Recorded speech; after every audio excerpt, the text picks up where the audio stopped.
And we know what Jesus was when he was a man on earth. What was his profession?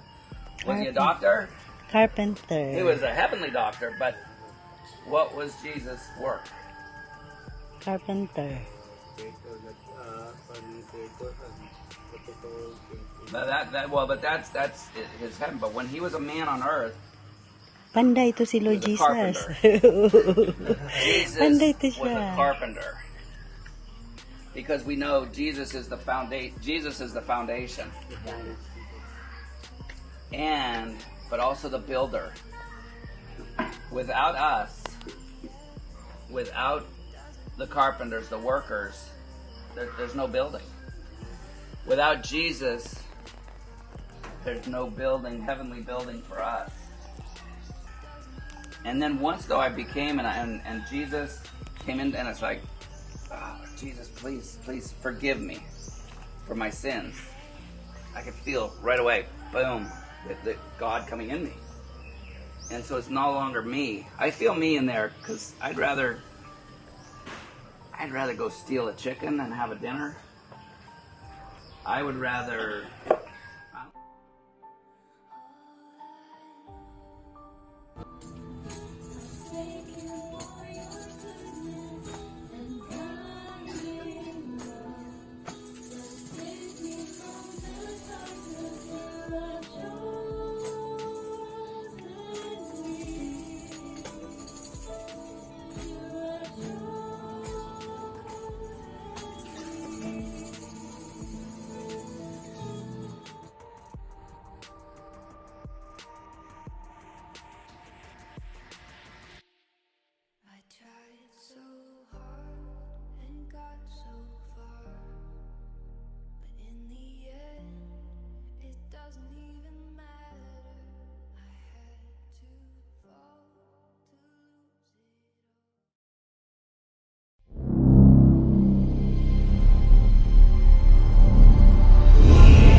I guess that means we're on. Well, that was only 30 seconds more. Just inviting some folks, and hopefully we'll have a very cool show today about the glorious designs that point to a heavenly creator, our loving God and Savior, Jesus Christ.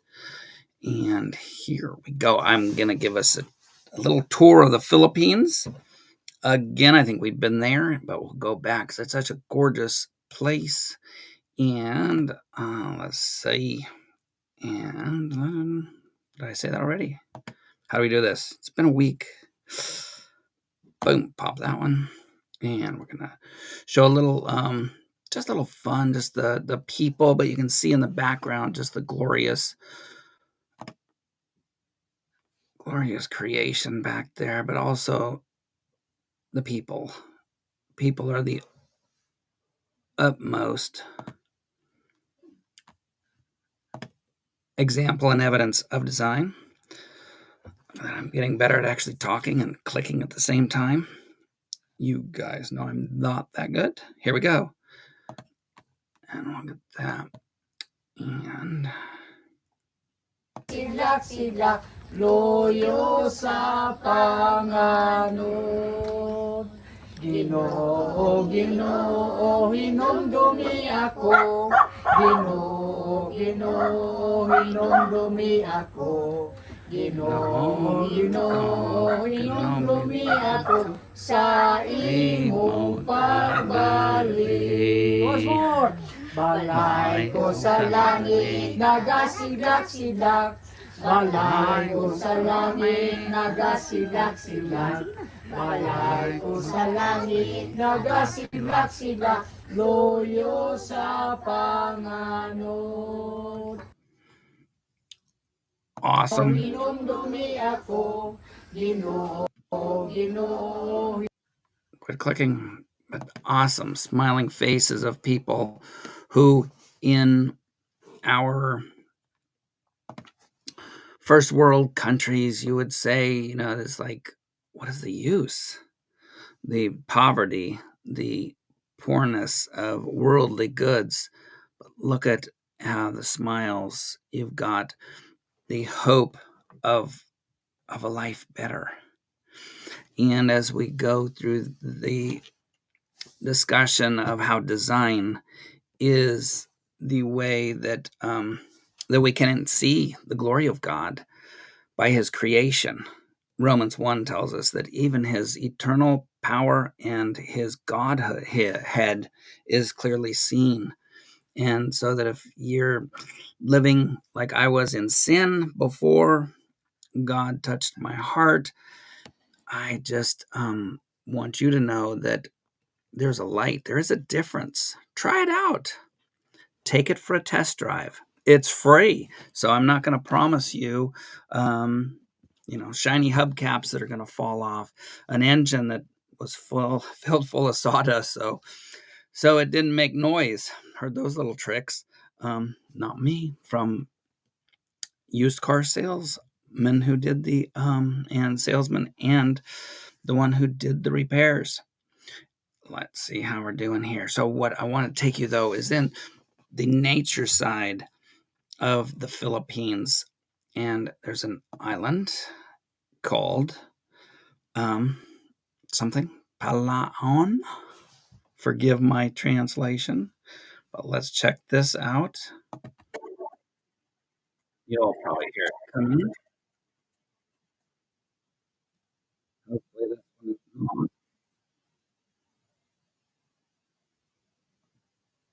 And we better stop that because you guys aren't hearing it. Probably. Share this. It's just.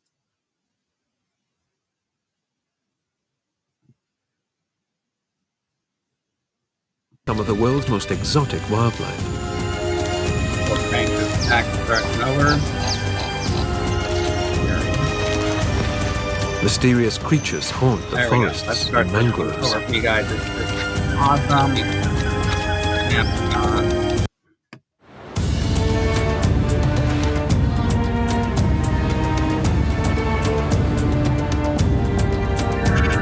The Philippines are a chain of tropical islands in the western Pacific Ocean.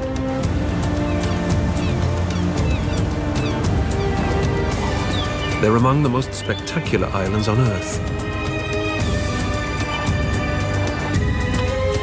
And they're home to some of the world's most exotic wildlife.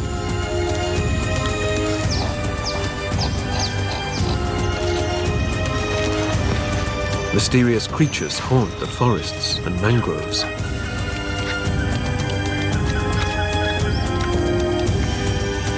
Plants turn predator. So as we get just the overview, we get the overview of just how awesome this tropical location. This is an island in the Philippines that is a tourist destination, very well known for just the beauty, but also the just a great place to go visit. hopefully we're going to get a chance through the ministry to go here in June, this June. Anybody that wants to come, we can let you in on it. It's a conference of the church that we help there. And let's see what else. Nature-wise, you look at, and just right here, just this still picture, the tree life, the sun, the clouds giving rain. You've got every bit of this is and has been said even by evolutionists as designed, looking up in appearance. But is it just an appearance? Just it is an illusion that all this could come from by chance? I would say no. And again, we can agree to disagree. I'm agreeable like that. So that we'll keep looking at this stuff week by week. We can look at nature. You're going to have to decide for yourself, is this really something that you can imagine can have a belief that came by random chance processes? Wow, let's get into this. It's a beautiful place. It looks. And darkness brings the island's most elusive animals out of hiding. The unique and the unusual flourish on the Philippines, the islands of mystery.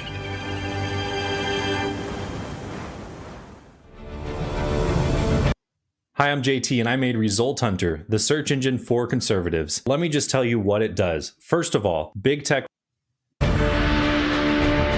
Thank you for that advertising. Back to the show.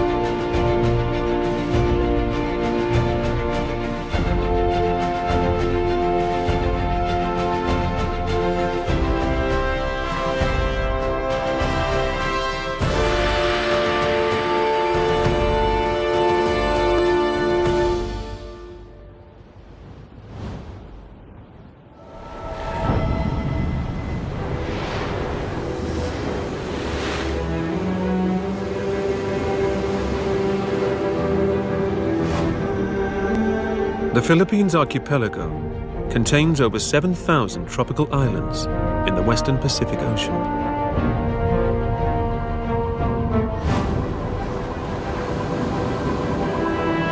They're among the most ancient islands on Earth.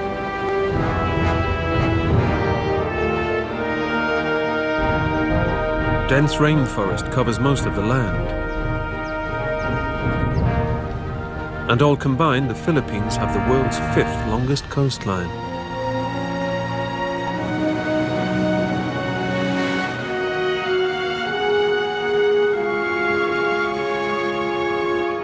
The islands sit within the notorious Pacific Ring of Fire, making them prone to typhoons, earthquakes, and the threat of eruption from around 20 active volcanoes.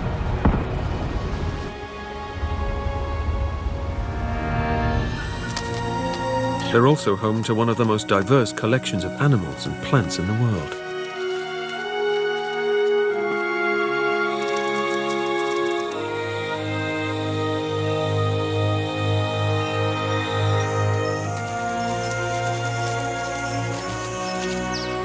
The Philippines are crowded with rare and unique species, including many specialized predators. Some of the most skillful stalk the dense forests of Palawan Island.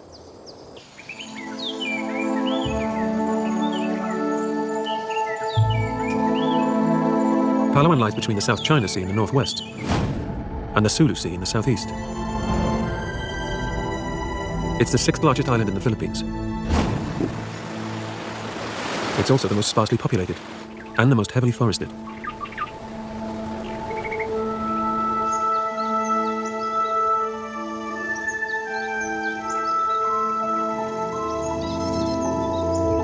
Dense rainforest and misty mountains run the length of the island.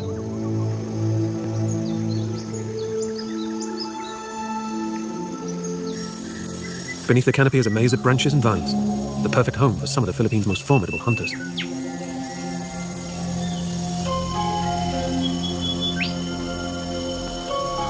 The leaf litter rustles under the weight of monstrous bugs, such as a forest scorpion searching for a meal.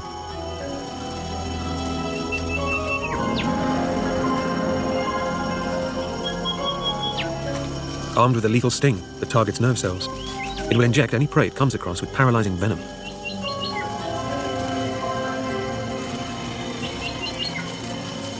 A giant scolopendra is just as deadly. This is one of the world's largest centipedes. Adults can reach up to 20 centimeters long. So here we go with some great examples of the circle of life, the diversity of complexity. So that little scorpion there, and then the centipede, all in what you'd say is, wow, that doesn't look like a loving creator. But of course, we know whether you believe in godless evolution or evolution, things are different now than before. And as we look at that, we look at even the bats with the big old fangs that just eat fruit. We have, changing. We have things that are now more venomous.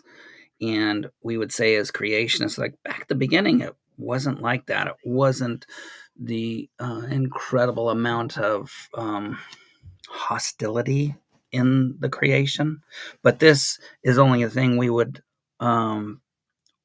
reason after we figure out that this was actually created. Otherwise, godless evolution is about death. We're told that as Christians, we are the cult of death because, our figurehead of Christianity is Christ. He that was crucified was killed for my sins, but that gave life. Jesus' death gave life. So we are actually worshiping life and eternal life, where in the other side, if you say this is just an appearance of design, but it is really just natural processes, then there's no heart behind it, no love, no emotion. It is just chemicals in the biology and just chance in the pre-biology universe. And so we are here in Proverbs, guys, to encourage you to come along with us and at least try that. As the Bible novelly predicted, is that this sin-covered world was not always that way, and it won't be like that in the future. We will have an eternal hope, and contrast that with the godless evolution crowd and those who try to work their way to please a God. It's an end of death. So when I hear those, false arguments that Christianity, you worship death. No, we worship the life of Christ, his death, burial, and resurrection to life eternal that we are promised also. So you look at the nature there. Let's go a little bit farther that's kind of a cool stick. Actually, wow, what a place to stay. You see how that the branch there is twisted together, the vine, and you can see it's actually growing together. This is a natural graft. The parts of the plant are just, as they grow, as you can imagine, the insides where they're touching is not growing well. They're actually getting scar tissue, but that's where the life of the plant is. And so now that is just one continuous piece out of two, one life. Amazing what plants can do. The cells are growing. So the cells that are touching, the living cells are dying. And then at those joints, at that cool, and I went off track because I'm like, wow, that kind of looks like a DNA strand, how it twists together and then folds this. So anywhere you see the bark there, that is just a normal growth, but inside the barks will die. And then there at the joints, any place that's touching, it'll have its own little sore. If you imagine putting a ring around your finger or constricting your skin, when you grow, that will rub off. So in between there is just one now. It's Siamese twins kind of a concept. Totally awesome. I'm going to speed this up more because you guys know I like to babble. And for me, it's actually, I love the fast forward because my brain works better that way. Less space in there to wander. So let's keep going on this awesomeness here. Into the better animals, kind of the insects.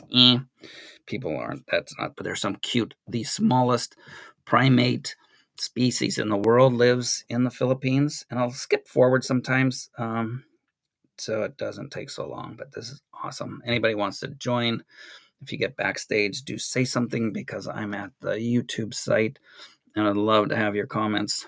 Come on in. One poison-packed bite is usually enough to kill animals as big as mice, birds, and bats. But giant centipedes and scorpions don't have to run the jungle. The wealth of bugs provides a banquet for the forest's larger residents, including one unlikely-looking creature unique to Palawan. A binturong is on the prowl for food, one of the Philippines' rarest and most elusive animals. It's also known as a bear cat. A closer look reveals why. With its stocky body, feline features, and small tufted ears, it looks like a cross between a bear and a cat. That's something you might want to see. This is my favorite part.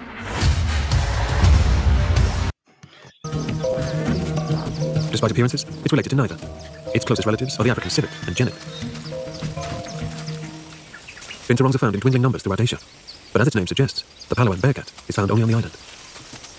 So now evolution will tell us that, godless evolution, but it will tell us that this creature found its little niche. It's the only place in the world he's found. And let's get back to a place that shows him. And they say cross, but looks like. So if you gave with looks, let's see what they say again. A binturong is on the prowl for food, one of the Philippines' rarest and most elusive animals. It's also known as a bear cat. A closer look reveals why. With its stocky body. Yeah, so a bear cat. And related to neither. So as we, getting back there, so there we go. The look, we see the, again, they're saying and telling us that the niche he found himself in, well, if he's a niche on that island, he's living in that niche on that island, he doesn't have to change. And they're showing, and they'll tell a little bit later about his the smaller ears, all this stuff. But you look at it, and it is how many mutations off its nearest relatives, talking in deep time. You just catch up on this. It's beyond words to say that you look at this creature and it's like, yeah, that chance mutations gave it the smaller ears for a benefit in this, and it would come on, guys, come on, at least be open to the fact that there must be a reason. You can see that it looks designed, it appears designed, but you can discount that evidence as it happened by chance. Cross between a bear and a cat. Despite appearances, it's related to neither. Its closest relatives are the African civet and genet. Binturongs are found in dwindling numbers throughout Asia, but as its name suggests, the Palawan bear cat is found only on the island. And the forest floor isn't its favorite place to hunt. Bear cats are built for life among the branches.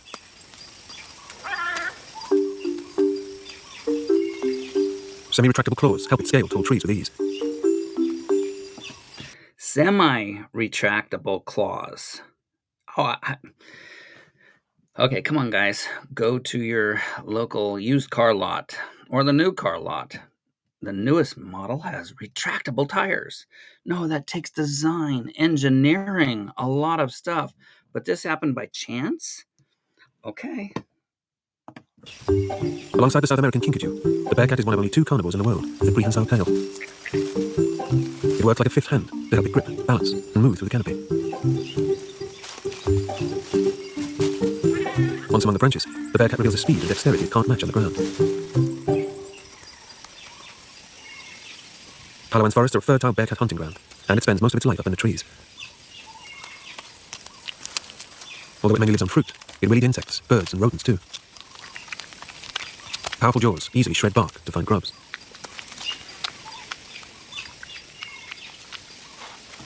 Okay, bad news, because that does sound like, because it said it eats a bunch of different stuff. So that does sound like it's has the same kind of characteristics as most human males. So maybe that is kind of our historic ancestor, because I know most guys I know will kind of like eat anything. It also has a keen sense of smell, and the air carries the scent of a bearcat favorite: eggs.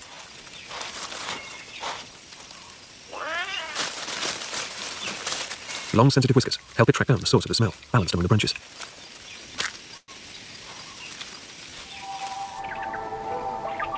Now, on another note, and the thing that you cannot, and you can't, come on now, morals, laws, rights and wrongs.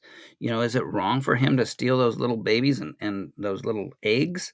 The poor mother bird? No, because there's no instinctive morals within the animal kingdom. Kind of like, actually was a article I'd heard read, I think it was on the Proverbs guys, where it was an older kind of nature magazine, I believe, that said that, yes, boys and girls, we are different because of, evolved characteristics that nothing else has on the planet.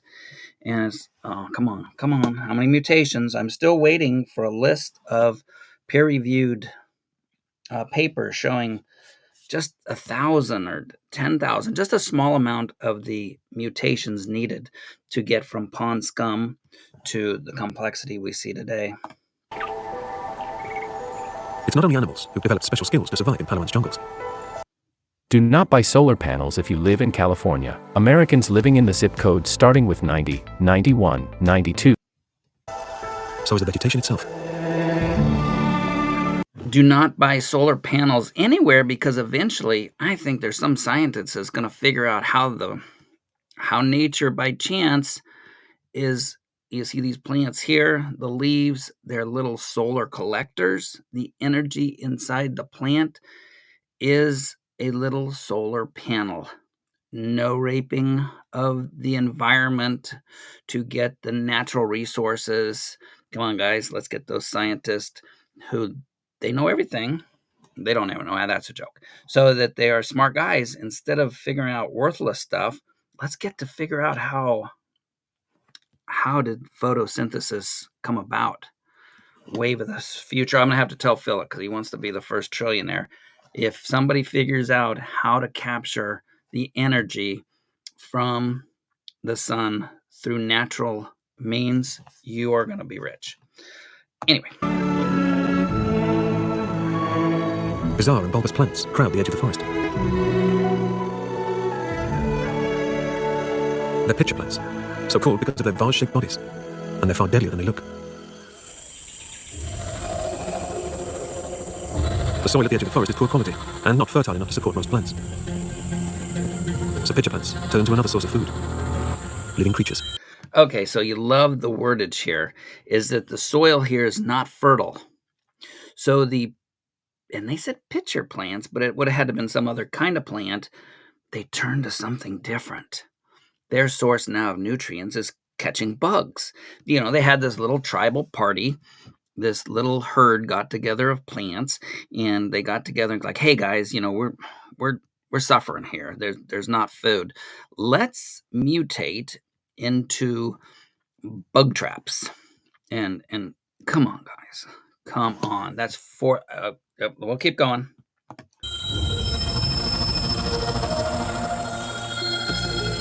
These plants are predators, and as they can't move, they make their prey come to them. And I hear that again, guys. And it's not, where's my scientist friends to ridicule this? Oh, they can't move. So they've done it so that the bugs will come to them. They didn't do anything. They're a stupid plant. Come on, guys. At least be something. ridicule this. Like, no, you do not believe in forethought. You don't believe in direction planting. You are giving personality, stealing from God, to explain this stuff. Oh, it's for education. What are we? We want knowledge. I don't want to hear garbage that a plant designed itself. It moved itself. It's having the nutrition come to them in forms of insects. Come on, guys. You are looking silly here. There are over 100 species of tropical pitcher plant, but Nepenthes philippinensis is found nowhere else on Earth. Using special glands, the plant secretes sweet-smelling nectar onto its brightly colored outer lip. To insects like ants, the combination of scent and color proves irresistible. And the lip of the plant seems the most enticing part of all. Once lured onto the edge, the ant's fate is sealed. The surface is a slippery death trap. The plant's body is full of liquid. Some hold as much as a liter, and its waxy walls are impossible for its prey to climb.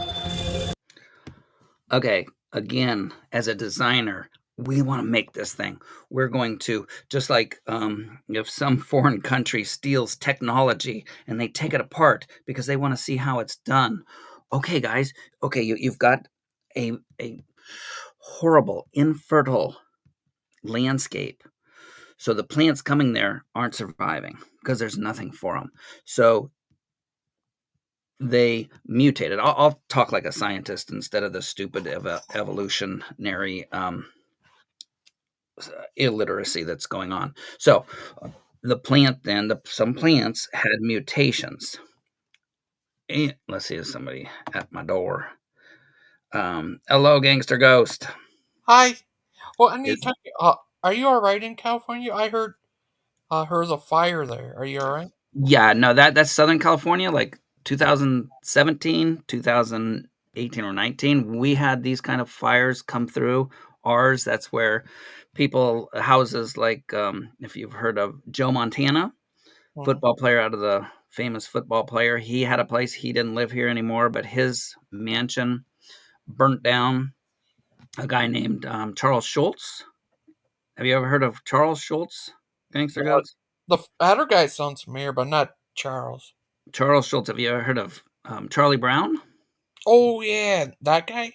He created, now he's passed away, but they had land up there. I believe it was owned now by the daughter, had one of a kind prints of the Peanuts cartoons, nowhere else on the planet, and they burned.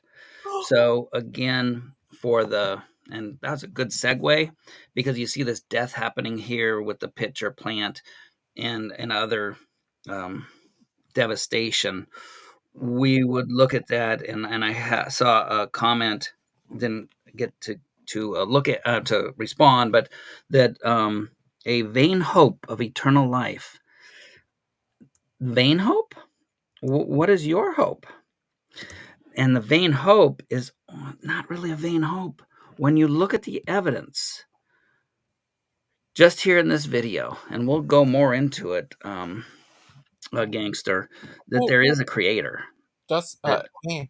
Yeah. You said you wanted to do a show that day. When would you like to do a show? Well, we'll do that. We'll talk about that later.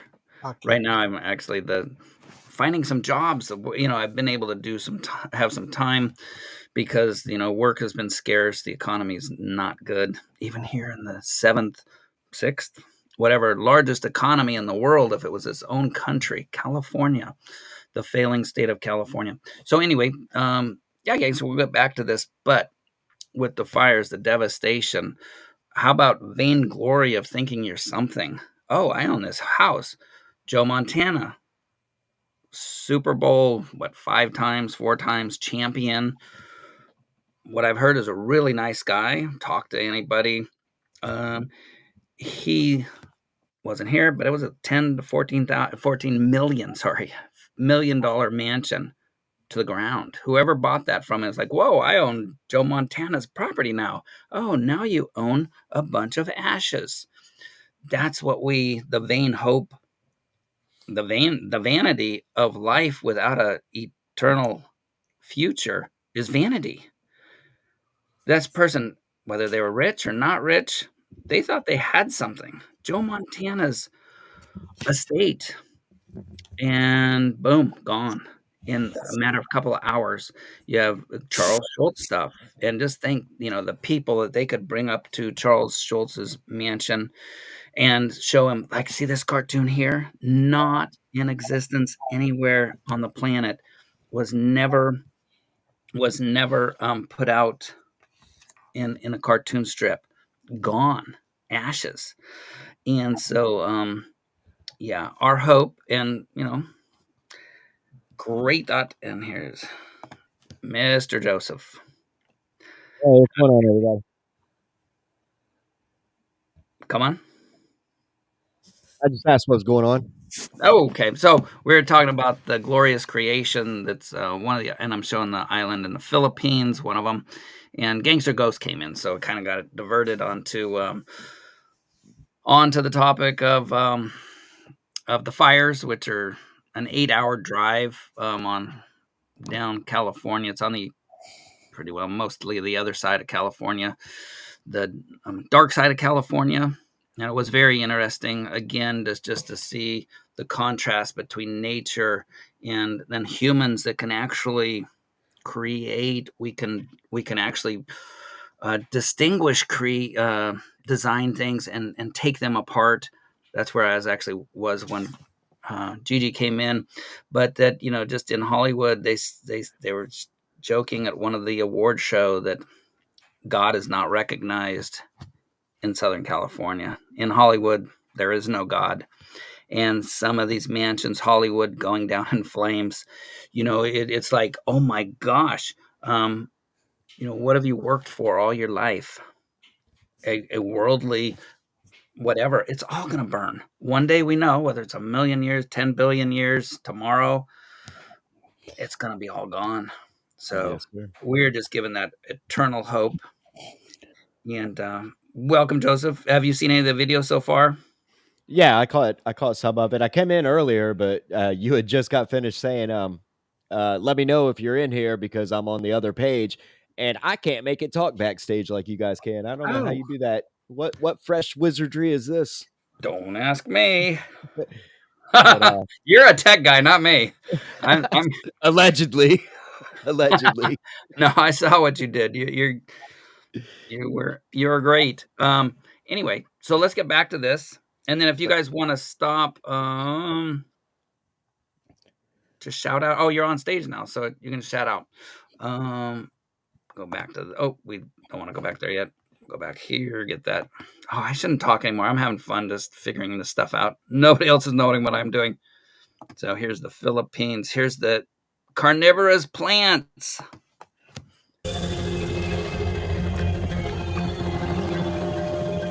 Special digestive enzymes work like acid and break down the ants' bodies as they drown. The pitcher plant now has the vital nutrients it can't get from the soil.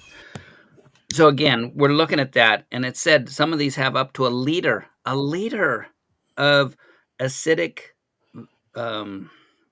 kill juice inside of them when the bugs fall in. And then you look at this picture here, it's talking how the secretions from the plant are sweet for the bugs to get there. So if I'm going to create, I'm going to redesign, I'm going to break this down and recreate it. It's like, I'm going to just, my mouth just hangs open. Look at that. And even the little edge to it. And the secretions come out there the most. So the ant starts, getting the nice sweet. And when I saw the liter, it's like, oh, is it a liter of Coke, liter of Pepsi? No, it's a liter of death. And the bug will sit up there, start eating on it, and fall in because it's slippery. Okay, all those things are different design qualities. So you need the funnel, of course, the vase shape. Then you need those secretions. Then you need, it's like, okay, it doesn't matter if they're there. And I've trapped a lot of rodents in my day. And unless you can get them into the kill section, it's not going to do you any good. I've lost so much bait.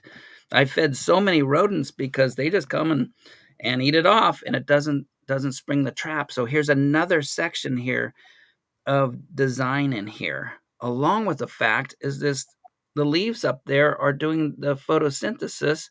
Now this is your actual nutrient processor, not just trap, but now when it's down in the juices down there, the kill juices, it is decomposing the insect, and then they're using that to feed the plant.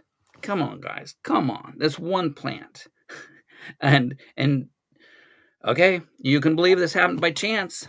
But again, show me how. Show me how random chance, unguided mutations is going to do this. Because you need all those. You can't just have one. You can't just have a vase plant. Cool, it's a house for a mouse then. You can't have just the top with the nice, sweet food for the insects, because then you're just feeding the insects and your plant's going to die. And then you need the insects to actually like that material that is being produced. Wow, guys. Let's keep going. Besides the dense forests carpeting the island, Palawan has another hidden world. And this one couldn't be more different from the tangled plant life. As the island's rivers drain towards the sea, some disappear inside the limestone mountains. These rivers have carved one of the most spectacular cave systems on Earth, the Porto Princesa subterranean river park. It's not known who discovered these caves or when. Some believe the island's earliest inhabitants knew they existed, but were too afraid to explore them. Once inside, it's easy to understand why. Enormous stalagmites reach up from the cave floor like huge gnarled fingers. And as daylight disappears, cave dwellers creep out of the shadows.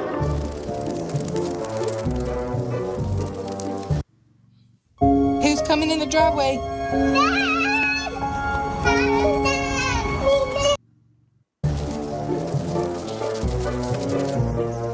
A whip scorpion stalks the cave walls.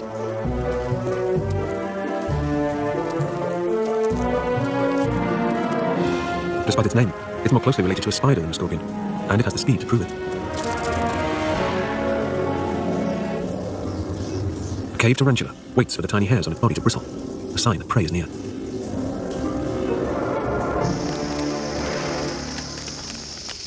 The beat of bat wings is a constant echo. Huge colonies crowd the roof of the cave.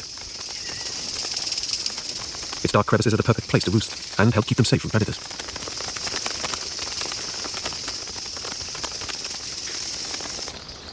The Porto Princesa subterranean river is 8.2 kilometers long and the world's second longest underground river. It forms part of Palawan's mountain-to-sea ecosystem, where the forests stretch all the way to the shore. The river passes through the cave before eventually reaching the South China Sea.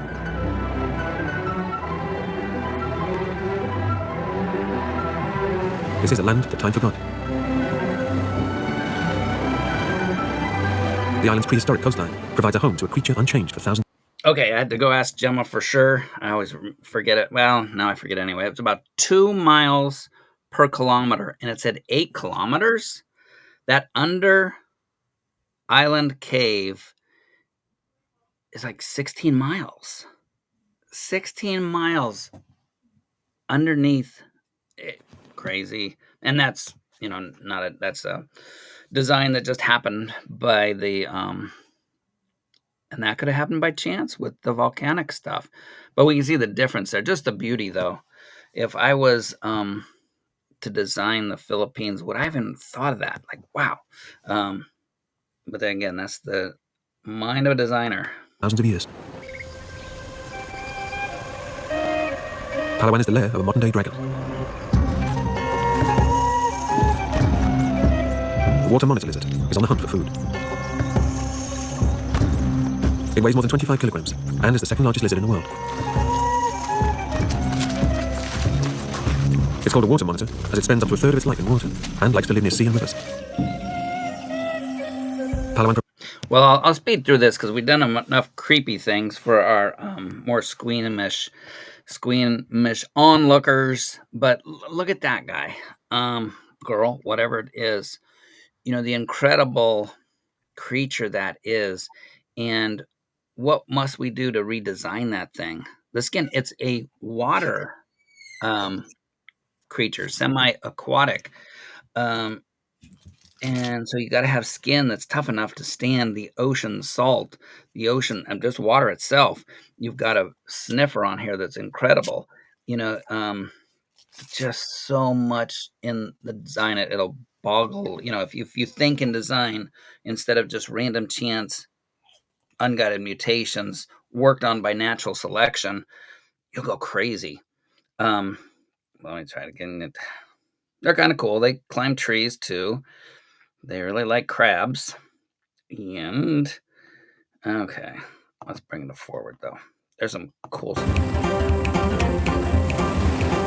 With few landing places for boats, swimming is the best way to reach the shore. The treasure is hidden among the cliffs which ring the island. To find it means a death-defying climb. Small birds called swiftlets nest in cliffs and caves across Southeast Asia. Rather than twigs and moss, they build their nests from spit. Their saliva is perfect for sticking to cave walls. You've got a nest out of spit. Wait, you're in a forest. You're in a jungle. Plenty of materials, and some mutation. And even if we go back and say, oh, it came from another area that wasn't tropical, or a time, it still is like, wow, honey, let's not go look for sticks again. That's just so much work. Let's just sit here and spit our nest together. Come on, guys. And dries on contact with air. And when did man come up with 3D printing? Let me ask you. Joseph, do you know how long ago? Have you got a guess? It's been within like the 10 years, hasn't it? Yeah, 3D printing is fairly recent. I remember the first time it was actually going around and people were buying the little printers, the little 3D lasers, was like 5 years ago. I think 6 years ago, the ministry got one, and that was my first experience with it. And so, like, I guess if they were more commonplace before that, I wouldn't know. But yeah, but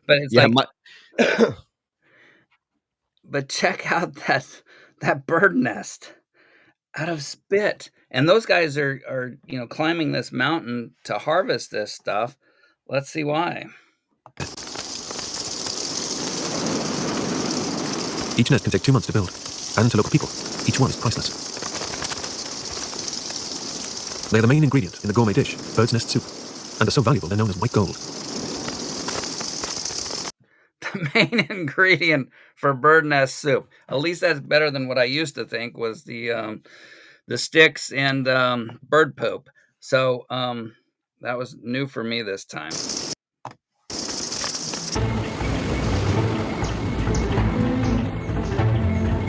The Tagbanua are one of the Philippines' oldest tribes, and swiftlet nests provided them with a vital source of income for centuries. Have you seen this? It's absolutely insane. Look at the presentation on what's inside this can. The climb to find the nests is not for the faint-hearted. But the prize outweighs the risk.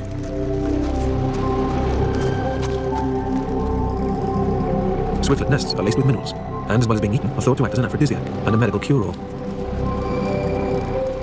They're so fragile and hard to access. 1 kilogram of the nests can be worth up to $10,000.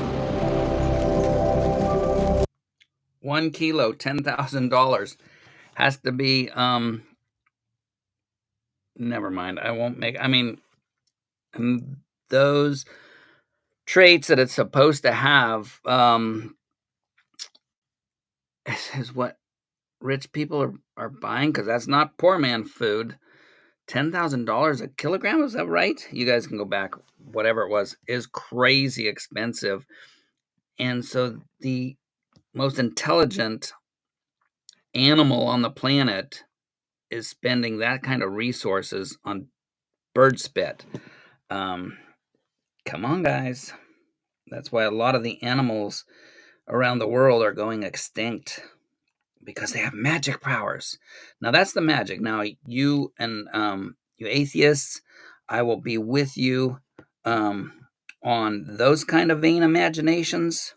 and we can, we can unite and, stay away from our disagreements that you think this is all by chance, random, unguided mutations worked on by natural selection. And I say it doesn't just appear to be designed, it's got to be designed. To protect the swiftlet population, the nest collecting season is strictly controlled by law. Unsurprisingly, the climbers who collect the nests keep their location a closely guarded secret.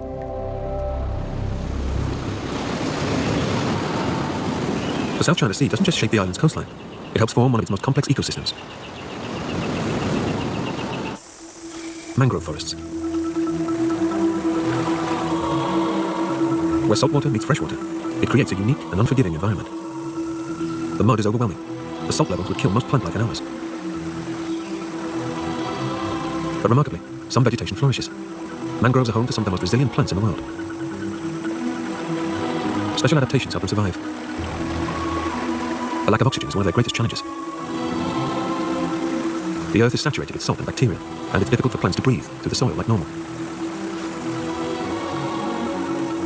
So mangrove roots rise above the ground and take oxygen directly from the air instead.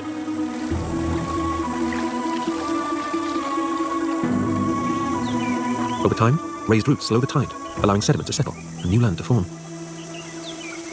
This creates a home for a wealth of creatures, and a hunting ground for humans. There are many exotic foods in Panama, but one found in the mangroves is a particular favorite. A giant worm-like creature called tamilok. They live inside dead mangrove roots. Finding which ones they're hiding in takes a lot of time and patience.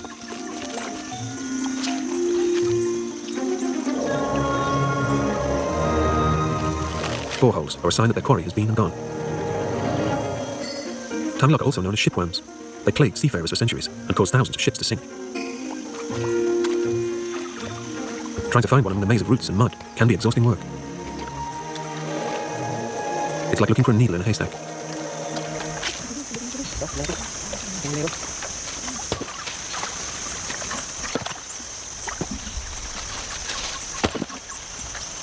One blow splits a rotting root relatively easily.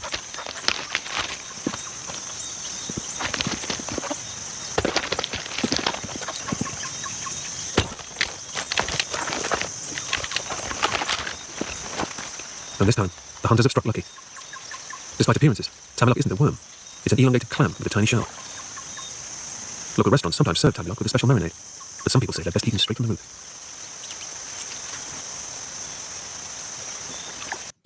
All right. Joseph, Gigi, you want me to... That did not look good, man. I would not have eaten that. Is it any better than... well, actually, at least the French and people eating snails, at least they put them in a lot of garlic. Yeah, they said that was technically a clam with a tiny shell. Did you catch that? Yes. That's wild. That's wild. Crazy. And then as creationists, we can say, yeah, there is, and even talking about the trees with the adapting in a salt water muck, and roots need oxygen, and that they've adapted to be able to get the air oxygen from exposed roots. And that I say, yeah, we do believe in adaptations. But the thing is, was it pre-programmed in, or is it these random chance mutations? We do not see, a creature, even in the oldest, and give them, let's grant them the 10 quadrillion years, you do not see less complex creatures. The trilobites, the sponge things, they're still highly complex in their DNA. So you look at that, and it's like we as creationists can say, yeah, God has designed it so well that the DNA has plenty of room and to adapt for adaptation, for change. But that's more of a design aspect, not random chance. Well, let's see what else we can eat out of here. One tamilok down, the search goes on. Mangroves don't just provide an unusual source of food for people. Around 550 kilometers due east of Palawan, on the island of Bohol, mangroves have become a favorite place to find food for some of our closest living relatives. How are our prices up to 40% less than other meat delivery companies while providing better quality meats? Number 1. A troop of long-tailed macaques are on the move. They left their homes in the forest and entered the mangroves to satisfy their unusual appetites. For animals used to life in the trees, the mangrove is a home from home. But they need to tread carefully. Jagged roots jut from the ground like a bed of nails. One wrong move could result in serious injury.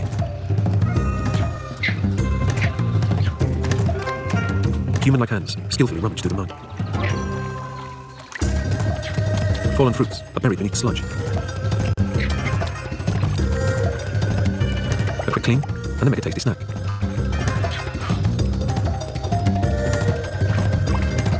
But fruit is not the main attraction.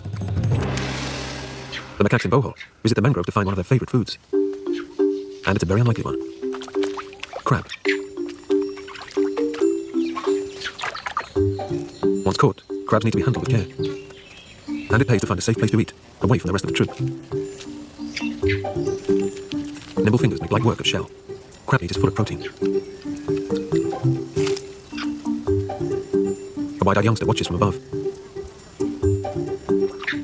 It seems confident enough to try and catch a crab itself.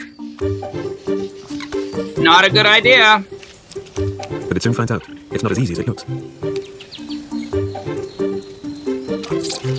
Some food bites back. Others have had more luck. The youngster retreats after a painful lesson. Macaques are able to exploit any feeding opportunities and are found around the world, everywhere from tropical islands to frozen forests. Next to humans, they are the most abundant primates in the world. So, footnote, so these guys are the most abundant species, whatever, besides humans, found all over the world from icy to tropical zones. And you're going to say, how come these guys have so many niches, so many places they can live, so much adaptation? Seems like these guys are pretty strong. Seems like mutations usually will weaken a species, weaken different species. So these are pretty tough guys. And then why didn't? Yeah, there's so many questions. There's more questions on how this happened by chance rather than design. Let's keep going. Yes, sir. But I don't think they're as tough as you. You'd just be dancing in there, right, Dan? No, because and that's again, the narration was so goofy. It's like they've got to watch their little steps, or these things are light creatures that jump around in trees. Those little roots, unless they fell out of a tree, isn't going to get them. Oh, it's like an ant walking on bed of nails. Isn't going to do anything. And you look at this, and no, I wouldn't go up against these guys. Like what, 1, 2, 3, 4, 5, 6 of those puppies. I would be their food. At least I'd be sleeping there in the mud for eternity. Hey, is Claude backstage? He said in the chat, Dan, I'm waiting. You're supposed to. No. So let's see. After the feast is over, it's time to relax. In macaque society, there is a clear hierarchy. Grooming not only removes parasites, it also reaffirms relationships.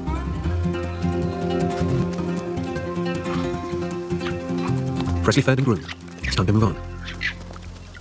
And that takes them back into one of the most extraordinary places in the Philippines. The Chocolate Hills of Bohol.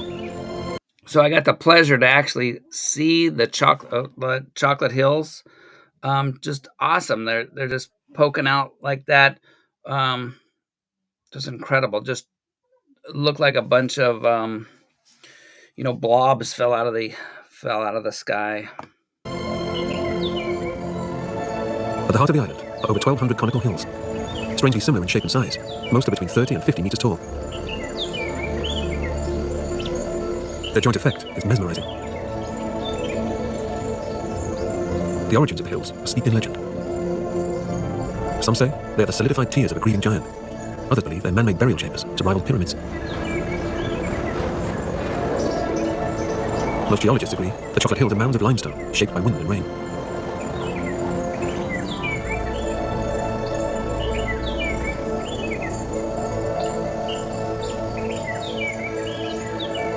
The origin of their name is easier to identify.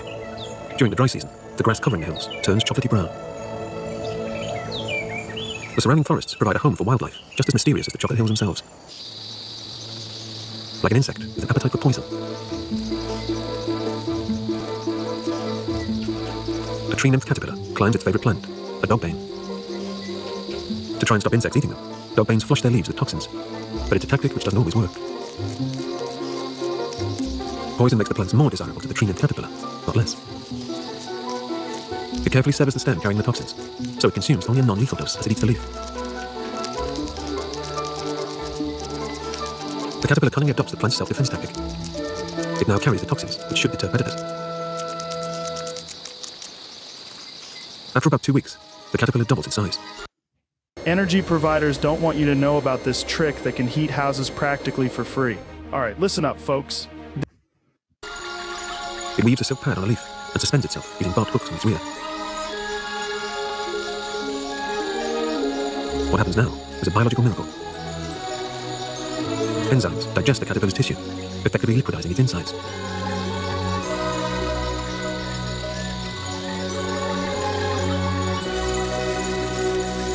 The caterpillar slowly sheds its skin to reveal the golden chrysalis.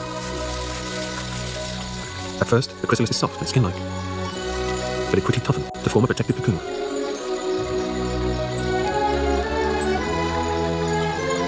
In the safety of its hardened home, it waits for cells in its liquid center to slowly change.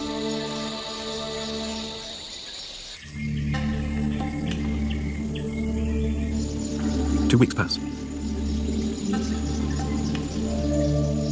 The caterpillar is now ready for the final stage of a miraculous transformation.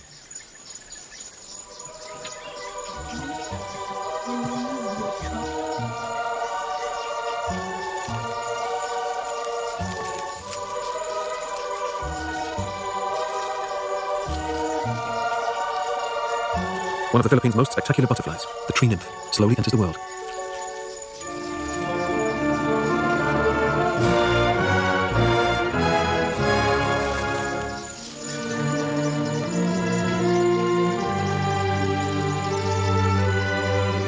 Free of its cramped cocoon, it gently puffs up its papery wings. Its fragile body slowly dries in the warm sunshine. Finally, it's time for its first flight. But freedom is short-lived. An old weaver spider strikes. Its web is over a meter wide and almost invisible. The outcome seems inevitable. But all is not what it seems. Something about the butterfly doesn't taste quite right.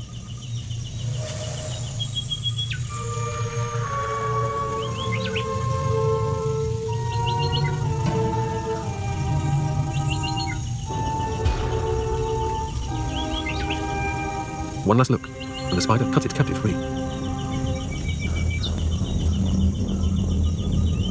The toxins from the dogbane plant the butterfly ate when it was a caterpillar have saved its life. It's completely unpalatable to the spider. This ingenious trick has earned the tree nymph another name, the lucky butterfly. The orb weaver is left waiting for a more appetizing catch.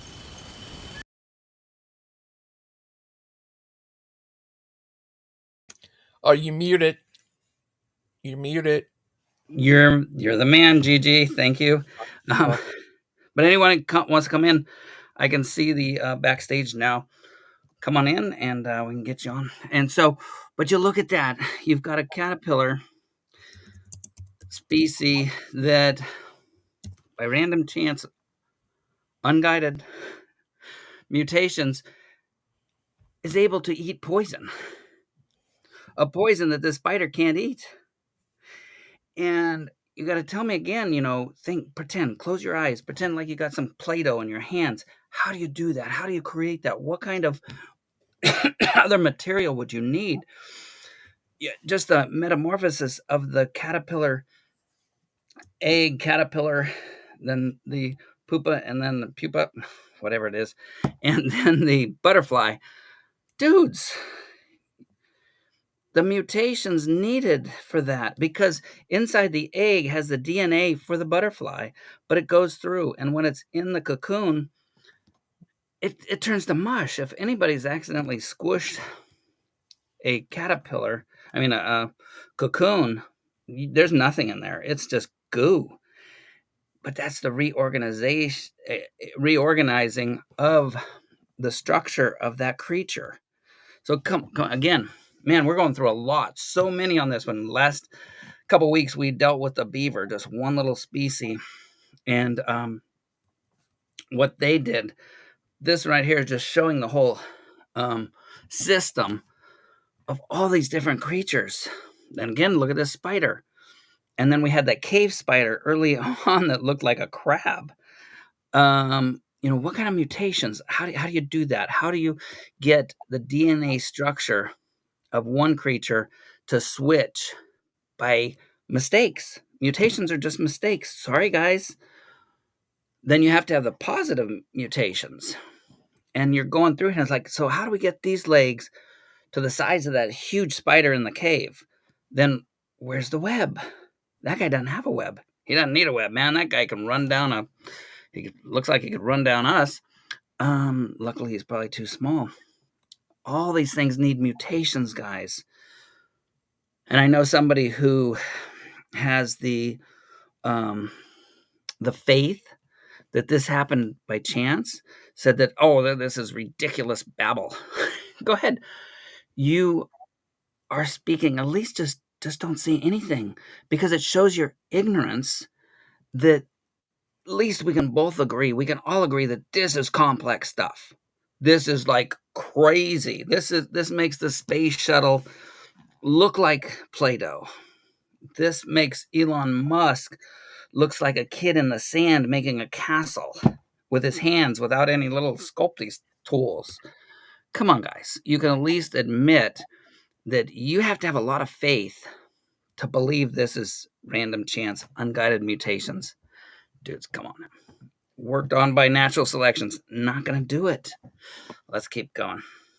No takers. Or do I have to put the link out again? Joseph, what do you say? Well, I put the link again in case somebody wants to come on in. Yeah, I think you're 100% right. I mean, this demands an answer from them. They can't say, well, we don't know, but, all the evidence points to evolution, because there you go, showing them evidence that specifically does not point to evolution, and they just want to hand wave it because it's not convenient for their arguments. There is no answer. DNA is prescriptive. It's going to tell the body and the organism what to do. There's no, nature is not a mind. The universe is not a mind. Nothing out there is just making this happen naturally, right? Because that's the way it is, and it's a complete accident. That's a faith statement. It's not a statement of fact. Totally. And so to say, one, I don't have any faith is ridiculous. That's one of my favorite arguments to argue with these guys when they say they act like faith is a 4-letter word and only idiot theists have it. It's absolute nonsense, So it reminds me of a scientist. He's a theist, and he was in a debate, and the guy says, well, my opponent here, and I think it was John Lennox, famous mathematician. Loved John Lennox. And so did you see that one? And it's a short now on YouTube where the opponent gets up. Well, John Lennox, raised in a Christian family, he obviously has been brainwashed, and they didn't, this paraphrase, brainwashed into believing there has to be a God. And then you see the smirk of John Lennox because he got up there, and these are clips. But he's like, well, and this was he was debating, I think it was a Harvard professor, but it doesn't matter. He was a smart dude too, and said, well, now, what kind of home were you raised in? And the guy goes, atheistic. And so John Lennox, in his little quirky smile, is like, oh, so then at least I am honest in telling people how I was brought up, but you, who then are just doing the faith of your family as you were raised don't seem the need to tell you're prejudiced. And the guy, what can you say? Because yeah, that's true. You have it, and we'll look, and I'll joke, is that, the scientist, they're smarter people. If I have a cut on my finger, I'll go to a doctor. If I need something else, I'll go to another professional. So the scientists tell us that this spider, the caterpillar that digested the poison, other creatures, sea creatures, that they digest the poisonous little feed they do, and it pops out the poisonous, I think it's the anemone. It doesn't matter. So then if a fish tries to eat them, they're going to get stabbed with the creature's poison. It didn't get digested. It got incorporated into the little sea slug, I think it was. And it's like, come on, guys, the complexity there. And again, we had Richard Dawkins, who, said, well, yes, it's improbable steps, which in science terms means impossible, really, because of the chance of it happening, and all these minute steps that brought us, paraphrased again, from pond scum to the complexity on top of this mountain. And he said, because, that's less complicated. The impossibility that we see in nature without a creator is just less complicated, because if you talk about God, you have to say who created God. You're making more complexity, when in fact that was such an not well thought out argument, in that anything that created, and that's just a general statement, whatever we see the cause, what or the effect, whatever the cause was, can't be that effect. So what created the universe would have to be outside of the universe, outside time, space, and matter. Therefore, he doesn't have to he's eternal. He doesn't have a creator. He doesn't have a father or a creator above him. So Richard Dawkins' own argument, the barrel gets turned against himself, because that shows that this we're watching right now, and more science information we have, the soft tissue, I know you've talked about that a lot, Doc Hovind has talked about that a lot, is that the more we know, the more complexities added. It's not simpler. Whether we look out into space, into the universe, or down into a microscope, it's more complex. It just shows that the creator is actually the best explanation, the easiest explanation, the simplest explanation for the evidence we have. But let's keep going. This is just so awesome. And I just hope that one person out there that just wants to reject God because they got something they want to do. They want to be their own. They want to be their own God. They want to be I want to do it my way. They have some kind of sin that they can't get out of, that they don't want to fight. We as Christians have our sins. We're not perfect, but we have that struggle in us. Like, no, I really don't want to do that. Why should I do that? That's not pleasing to my body. It's not healthy for me. It's not healthy for my friends. And that's all I can point it to, is that, and so if you're sitting out there, if you ever hear this, you look at this beautiful nature. Again, beauty, that's subjective. That is not a physical characteristic. You would have to say, as an evolutionary person, that it was some mutation, that the chemistry then is switched that would make us find beauty, that would even see this. Anyway, I'm preaching to the choir, I know, with you, Gangster and Joseph, but let's see what else we got going on here. Just a beautiful place. And here we go. What's next on our list? The lucky butterfly isn't the only insect in Bohol with an astonishing secret. Okay, I think we're getting to my favorite. We actually got to see these things a couple years ago for the first time. Let's see if it's it. A mangrove crabapple plant has been ravaged by bugs. Some of the culprits continue to feed. This is not it, but it's coming. The small insects look fairly unremarkable during the day, but as the sun sets, they show a very different side. Darkness descends, and ghostly lights flash.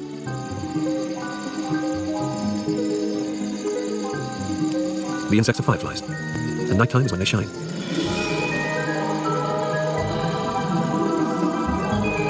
The lights are a courtship display, a sign males want to mate.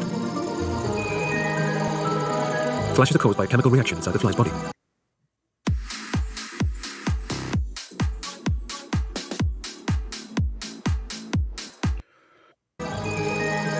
Joseph, have you seen these guys over on the east? Uh-oh, did I lose you? This is Cole, not the part I wanted to see. Oh, there we go. I had my microphones muted. Hold on, like 1 second, bud. Yep. All right, I'm sorry about that. I had my microphone muted, and then on the software, I had it muted too. I got caught up in that cycle. I didn't know which one to undo. Oh, yeah. So have you seen the ones? Because there's some of these over on the East Coast USA, right? Fireflies. Yes, definitely. I'm an Indiana boy. I know all about those fireflies. Yep. Man, something on my bucket list to see, because how incredible. Because the ones, I don't know about these, but the ones I've seen that they will turn on, and if there's some predator, something, they all turn off at the same time. It was weird. The ones I was one nature show I was watching. Yeah, I was in the last time I was in Indiana, I was in a national. I'm sorry.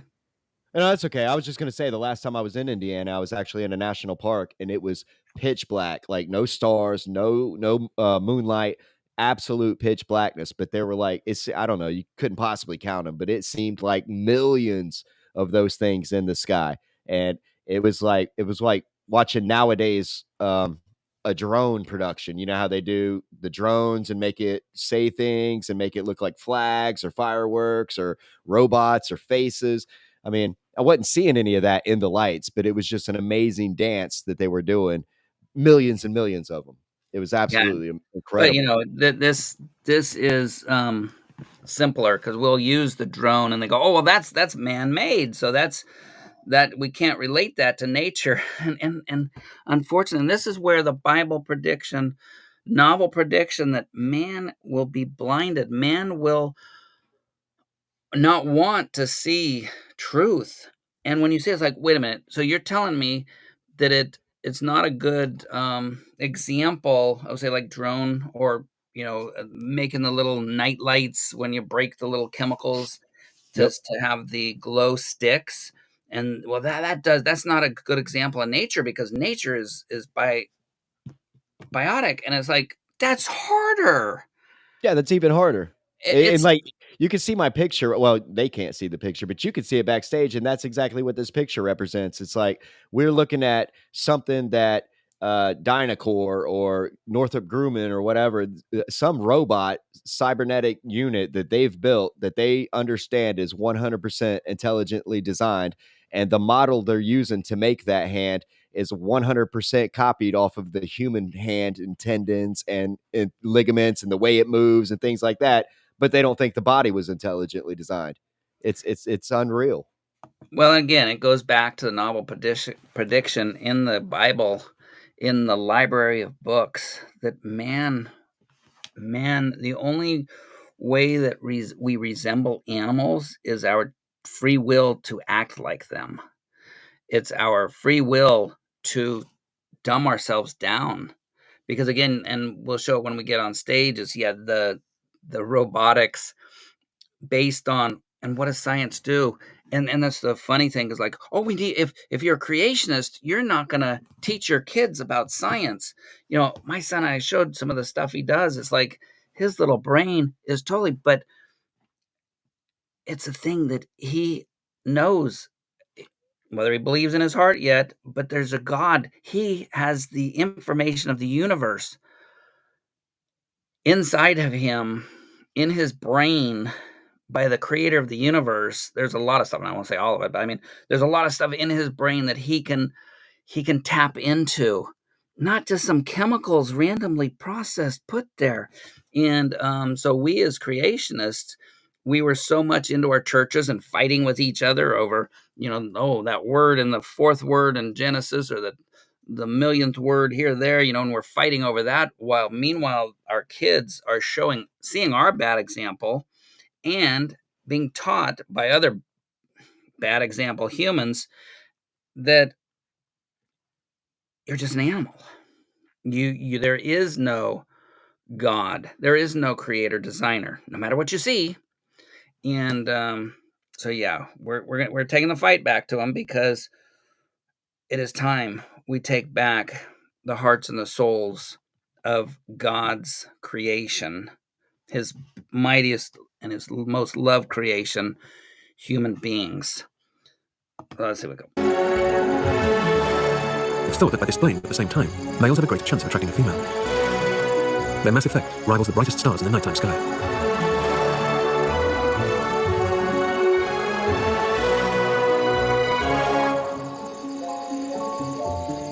The shimmering display slowly draws to a close.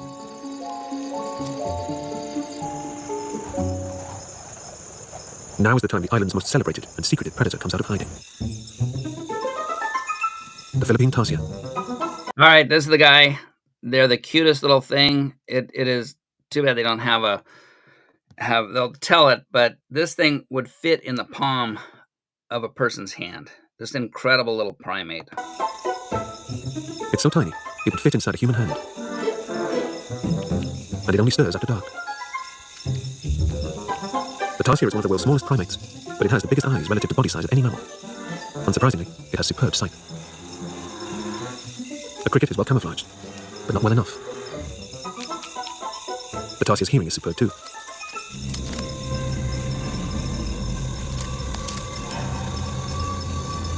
It pinpoints the cricket's position and strikes. The cricket doesn't sense danger until it's too late. The name tarsier comes from its unusually long tarsus. Okay, just check out the design in that. You have a cricket. How fast those guys, and I've seen videos and will probably show those. The springs in their legs are incredible. They split second. Those suckers, just a crazy speed in propulsion. This little guy on a different twig sees it, hears it. Now the thing is that then you have to know. The brain has to say how far to jump. Now, the little cricket, if he catches a little piece of twig or something as that tarsier is jumping at him, he's gone, and he'll probably just like, boom, launch out super warp speed. But the little tarsier has to know how fast, how far, how much muscle he needs to jump. Is it 6 inches away? That looked like farther, even though he's real small, so he's probably hard to judge. But that come on, guys. Joseph in the computer stuff. And yes, it's a bad example because we see the designer. We know the designers. Now, the incredible, less than smart thing is that to say that this tarsier didn't need a designer. Anyway. Right. Is that the same as a sugar glider? That's what it looks like, but I've never heard the term tarsier before. Yeah, it's the Philippines. There's a few places in the world they have them. This one little island in the Philippines is the only place there, and it's a primate. So look how, like, that's a good testament to how small they are. Look how big that grasshopper, that cricket looks. That thing looks huge, man. Do you know the older flip phones? You know that they're still small, but that guy's probably smaller than the old flip phone that would fit in the palm of your hand. Maybe about the same size. Incredibly small, golf ball size. Go on, buddy. Yeah, maybe a little bigger than a golf ball. Definitely smaller than a tennis ball. It's just like craziness. But then again, those eyes, how does he see it? The ears, he's using the senses of eyes, ears, muscle. That's the nervous system that knows how much he has to jump over there. Come on, guys. I mean, I know I've been told that somebody had to leave because this is a bunch of nonsense speaking. Give me the mutations. Claude, look them up. You're trusting in those science experts, in your experts. That is kind of a fallacy. No, it is a fallacy. Like most other things I hear coming from that direction. It's not going on the evidence. I'm giving you evidence for an intelligent designer. Oh, well, those eyeballs might not be the perfect.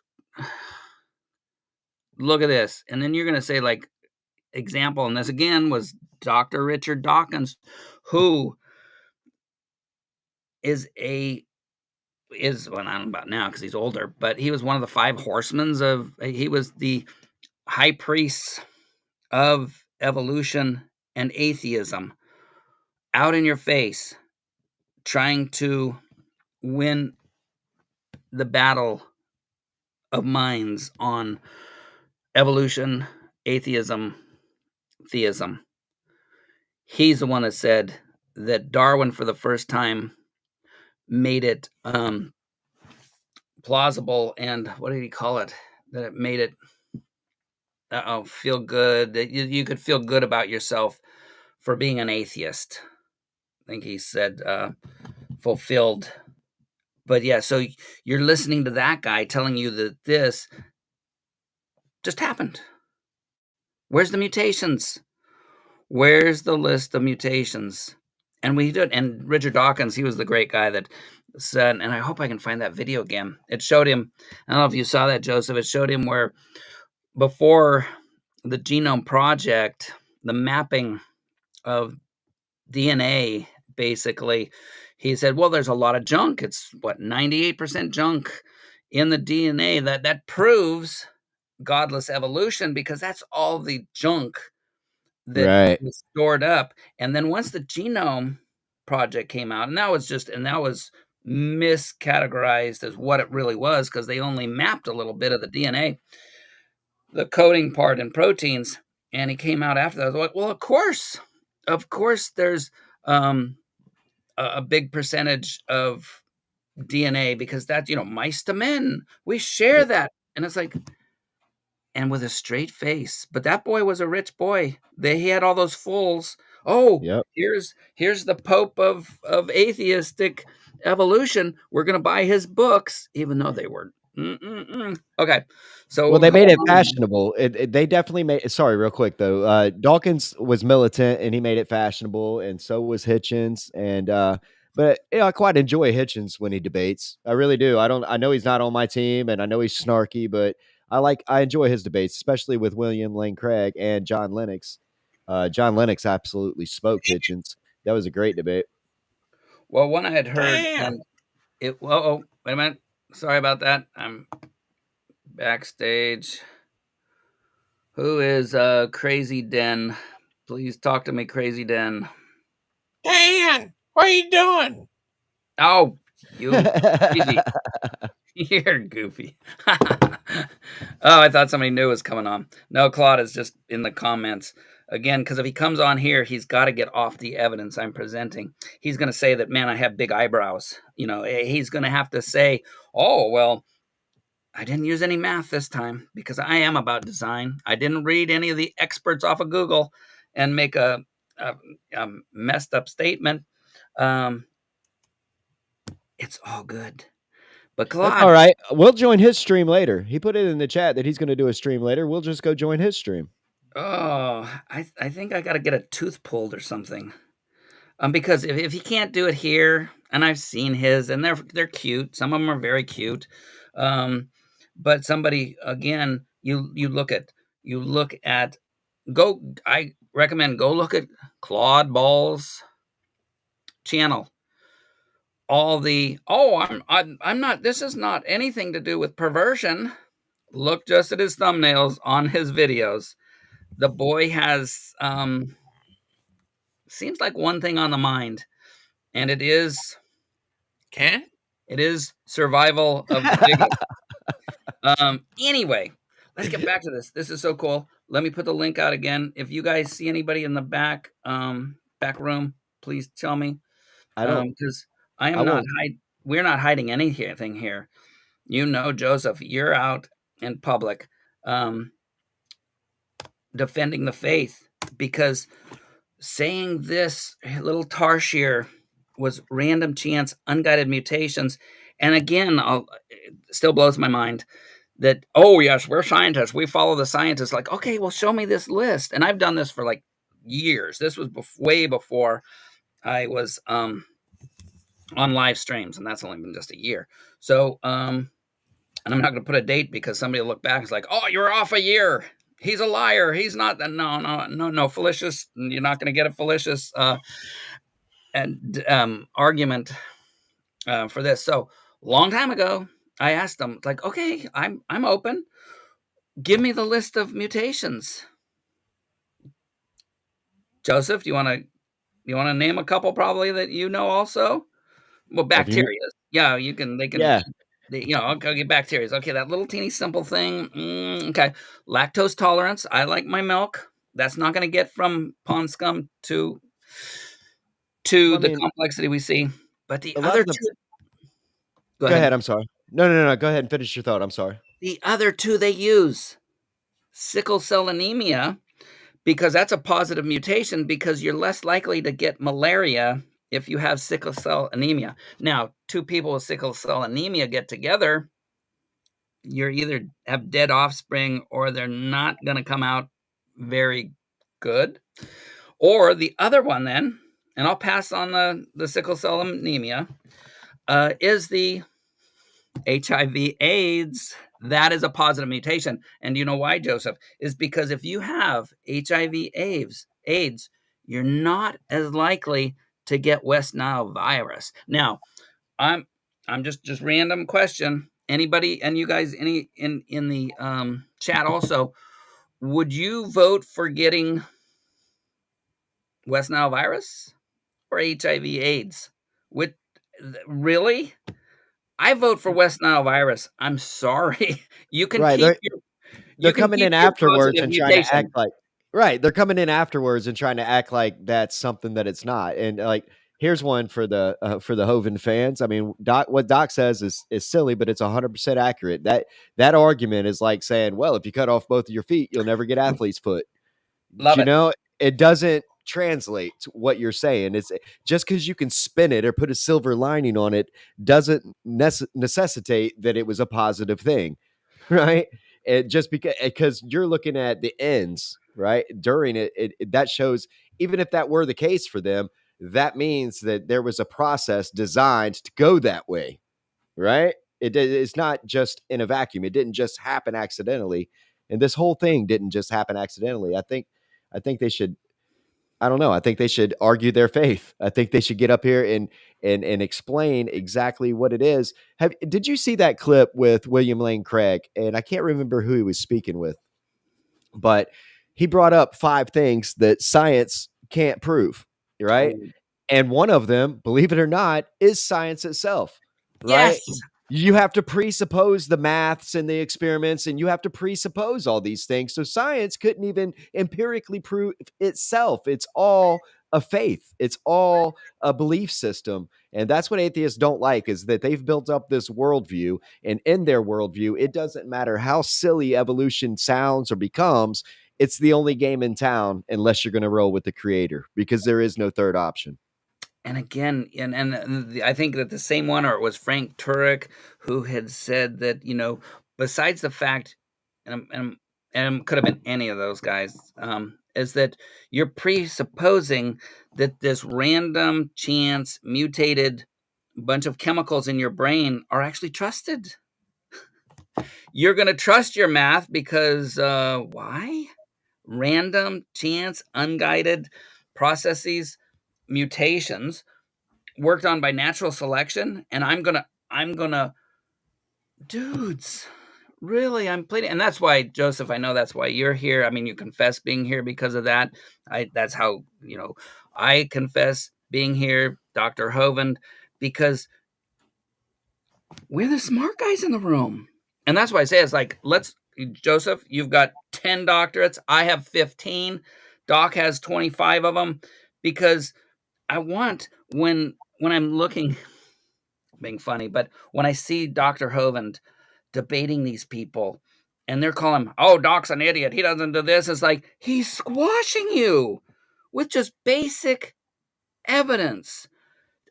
I recommend to him, pretend he's got 100 doctorates, and then that way, at least when you look like you're an idiot, it's like, well, that's because he's a smart guy. No, you're being smashed by somebody you think's a dumb guy. Oh, and that's right. And most of the people who complain about those things don't have doctorates themselves. But their whole argument is he ought not be speaking on this because he's not qualified. But they spend their every minute online arguing these same things without the same degree that they're mad at him for not having. It's comical, man. It's absolutely comical. And most of the arguments against intelligent design or creationism or even God for that matter are just criticisms. And criticism does not equal refutation, right? It doesn't. You're not liking it, or your criticism of it doesn't make it not true. And that's another fallacy they fall into, right? Well, I don't like that the anus is really close to my genitalia. That's an awful design. Well, like that's your criticism, but that's not an evidence. That's not a proof. Well, and actually, and again, but Joseph, to hit that home, what do we have in our car? What is the height of design we have right now is air conditioner, heater at the same place. Right. It is the cell phone. Oh, I'm not seeing it. I was putting my cell phone up. Cell phone. I have a camera. I have a computer. I have access to the internet. I can make a phone call off of this thing. Get messages. What a bad design having all those things together. Come on, guys. And then here, I am a prophet. I'm going to say that. No, I'm joking, but because it's kind of obvious. When I said we have atheists that won't come and debate what we're looking at, the argument that's being proposed, the evidence for a creator, I said they'd probably use fallacious arguments. Did I not, Joseph? Check this one out if you can see on your screen. Oh, let's do this. I have that fun stuff. Oh, look at that. I look like a tech guy. Oh. Here it comes. Be thankful for vaccines against those diseases. What? So more intelligently designed vaccines, you're given, it's a fallacious argument to say that this is not designed, whatever. No, that's a fallacious argument. It means you have no argument against this. Man, you look at and again, I keep seeing that people might see I'm showing that little cute Tarshish instead. I've been vaccinated. But then again, you look at politics right now. We have a guy, and I haven't seen yet, that was head of our top of the world, the federal United States disease control, who's probably looking for immunity for what the crimes he has done. And we saw just the lies come out to manipulate people. So again, you've got people using an argument that has nothing to do with what I posed today, the wondrous creation. But no, I get a fallacious argument. I get an argument that has nothing to do with what we're talking about, except for something that is incredibly designed. And yes, where is it? We'll have one more. Look at that. Uh-oh. What is it doing? Creationism. God. One. The evolutionists. Losers. Okay. Bring them on. Come on, guys. We're here. Give me Dan. evidence. Go ahead. Dan. BRB. I got to put my dogs out. I'll be right back. Very good. We'll keep on this. I'm almost done with this video. Yes, sir. Hi. Let me finish this, and then we'll put you up there. Everybody's got to see this. GG, you're the best. Okay, last part of this. Philippines. Creature. Or ankle bones, which work like shock absorbers. They help it to jump quickly and land quietly. Another one. He calls it shock absorbers. Okay, that's what they are. But, how long did it take? If you guys know the history of vehicles, the earlier cars were not very comfortable. That had to be designed in. It took engineering, not easy to do. My dad always there's our coastal roads up California coast. Some of them are like monster slopes back in the day. They still are very tough grades to get up, and you used to have to really drive fast in your Model T to get up the hill before. And if you can imagine the gas tank in the back, it was gravity fed. You wouldn't make it, even going fast. So you'd have to turn around backwards and back up a hill, so that the gas would still keep coming. And my dad made a little gas cap, put a air pressure gauge on it, and he'd pump his gas tank full of air, and he could drive up straight. And again, some guy who didn't make it through high school, just an immigrant's kid, the thought power behind that, incredible. But come on, guys, come on. Let's continue this.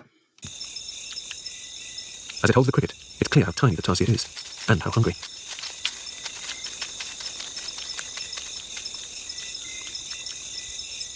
Special adhesive discs on its feet help it to stick to branches while it eats. Special discs on its feet, so it doesn't fall out of the tree and kill itself or get eaten by something, because even they're saying that there's lizards that'll eat these things. Come on, guys. Another mutation that had to come. And we always joke about it. We always joke how, oh yeah, they're the ones that didn't have the special equipped fingers, they fell and died. And then eventually, no, come on, guys, they had to have that. And keeps watch. Its eyes are bigger than its brain and its stomach. They're fixed in its skull and can't move, but it can spin its head to 180 degrees like an owl. The eyes are bigger than the brain and the stomach, and they're fixed. But as like an owl, it can rotate its head. I think it said, I don't know what it said, but a lot of degrees, like an owl. Incredible. And that helps it spot many more feeding opportunities. A cricket provides a big meal, but it's merely an appetizer.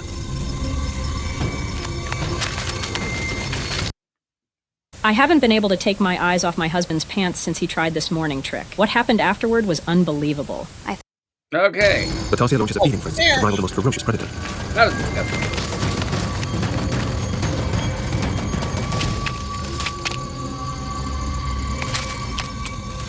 One of the island's tiniest predators is among its deadliest. A long night's hunting has only just begun. The Philippines are home to some of the rarest animals on Earth, and some of the most unusual. Many of these ancient islands are isolated and undisturbed. As a result, unique species have flourished, uninterrupted by the modern world. The islands are a breeding ground for the rare, the beautiful, and the bizarre. And those which harbor deadly secrets. Here, on the Islands of Mystery.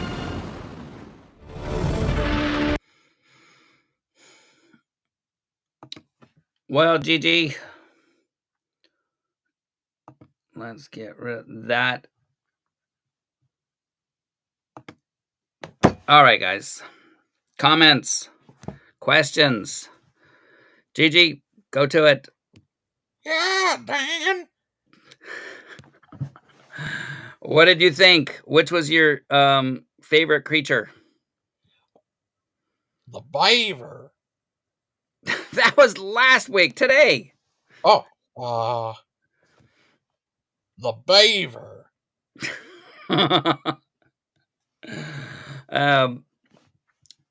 You're awesome. We got to have a little bit of I was reading a comment that said hilarious. Anyway, we have to have the comedy. And since, it would be funny, it would be really hilarious to hear the atheist community squirm and squeal, getting off the topic of these little creatures, and I go, well, the human eyes, they're designed badly. not to mention the other billion creatures that are like perfectly, that awesome design. And again, as a designer, listen closely again. You've got to know the purpose of the design. You've got to know what the designer was thinking. You can't look at it and say, we as designers, you look at murals, at pictures, at paintings. They'll put layers on. You can actually scratch off because you didn't like that, so they covered that part up. It's still under there. You might have a beautiful picture of something, but the designer, creator, artist didn't like it, so they covered that one up. I don't like that. I'm going to cover that one up with more paint. And then the finished picture, you don't know what was going through that intelligently designed piece of art. And so you're looking at creation, which is totally beyond anything imaginable. Again, guys, look at anything in nature and say, how do I recreate that? How do I tear it apart and see how it was put together? And you will see that it's beyond your brain. Oh. Yes, sir. Oh. You serious? I'm serious. I'm as serious as a heartbeat. Oh. What about... what if evolution true? Why are there still clouds? Well, no, and see, so don't say that, because that's evidence in brainless evolution. Gigi, you're not helping my cause because yes, humans act like they're animals, and it's not. And I'm not blaming you. I'm not blaming you that you don't seem as intelligent as a little tarsier, because you've got this thing called sin in your life. And now I'll be serious, because I know how you feel. I was there. I keep telling you that. And you go, oh, but yeah, you were, no, I wasn't raised. I wasn't popped into existence believing in the Bible. I didn't even know it. And so, but when you are so in darkness, that's why I'm here again. That's why Joseph is here. Amen. Because we've been in that darkness, and even though we sin still, even though we fall into sin, we know the joy in our hearts, the feeling of God dwelling inside of you. Dude, you can have it. At least try it. Don't sit there and go, oh, the eye was... You can't even design a paper bag halfway good compared to an eye. And it's like, oh, but it's a bad design. So you say they can't design their way out of a paper bag? I don't think they can. Some people, I know some very smart people that can't design a paper bag, let alone get out of it. What about Joseph? Joseph. I've seen some of the problems at DAL, and he did pretty great work over there. And that's somebody who didn't know it coming in. So the incredible learning curve that we have, and then you're going to think, well, it's just instinct. Right. A little tarsier could judge the distance in the dark to grab some kind of little insect, which to him was very big.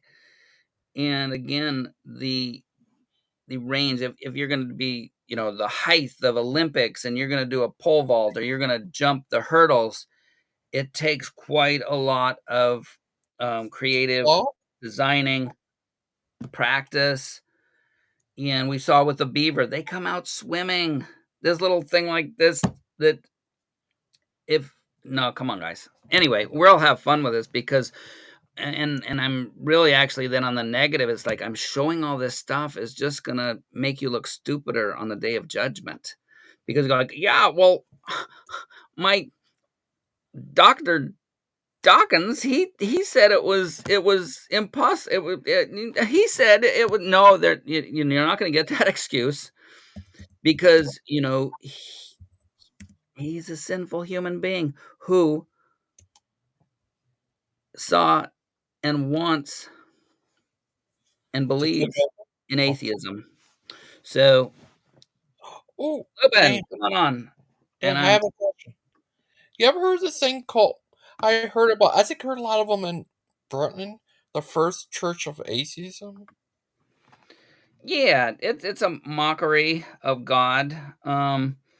Because Well, I think it again, started that way, but now they're actually getting fellowship out of it. They pass around a plate. They have services. I mean, they do the whole deal, man. I think it started off as a joke, as a mockery, but they've realized that, well, they are atheists, so they could just realize that they've found a good way to make money off of people, right? no, they're part of a herd. They Yeah, gotta figure out ways to get together so that us Christians, aren't gonna devour them. But again, even no matter what the reason is, your chemistry in your brain is so diluted to think that your purpose in life is to prove us wrong. Fail. Old time fail. What about Claude? He shows by his you saw it and I showed it, where we're talking about the awesome creatures and environment on these two small islands. They're probably the size of LA, and maybe even smaller. This counties of LA or New York, and the diversity, the complexity, the appearance of design.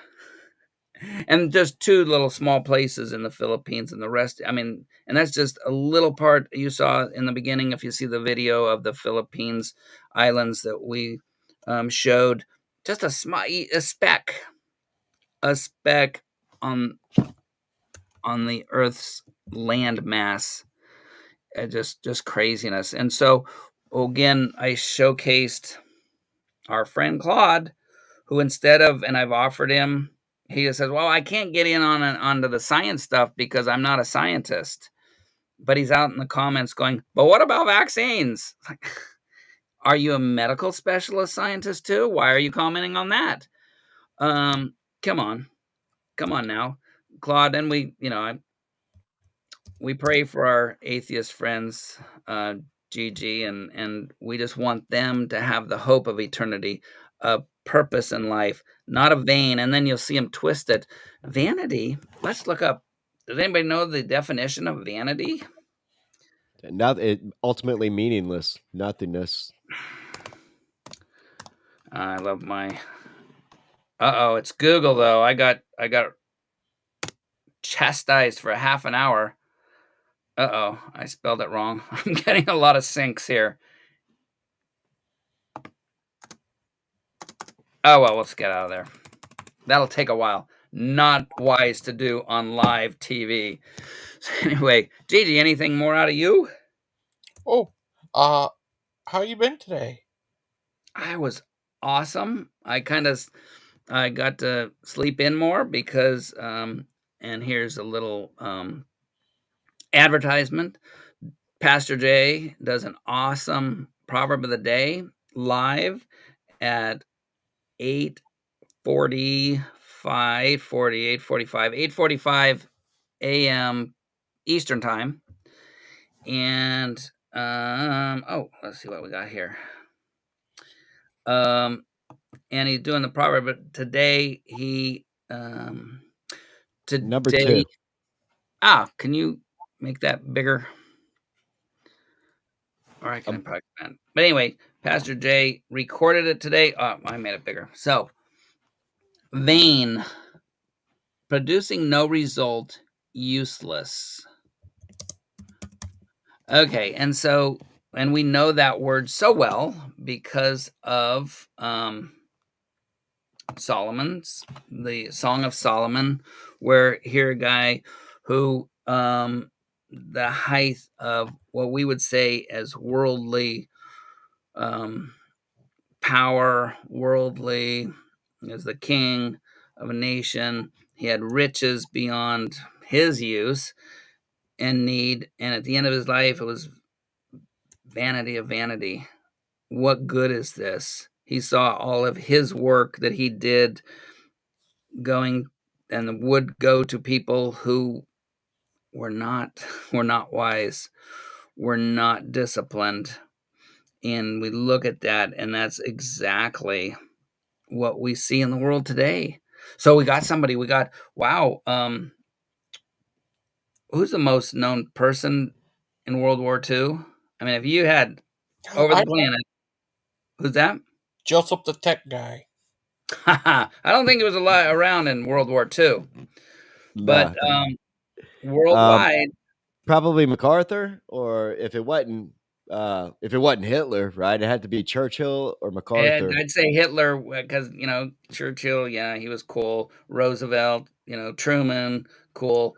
The Japanese dudes, God leader, cool. But Adolf Hitler would be up there, and that is what we're going to see in history. How vain is that?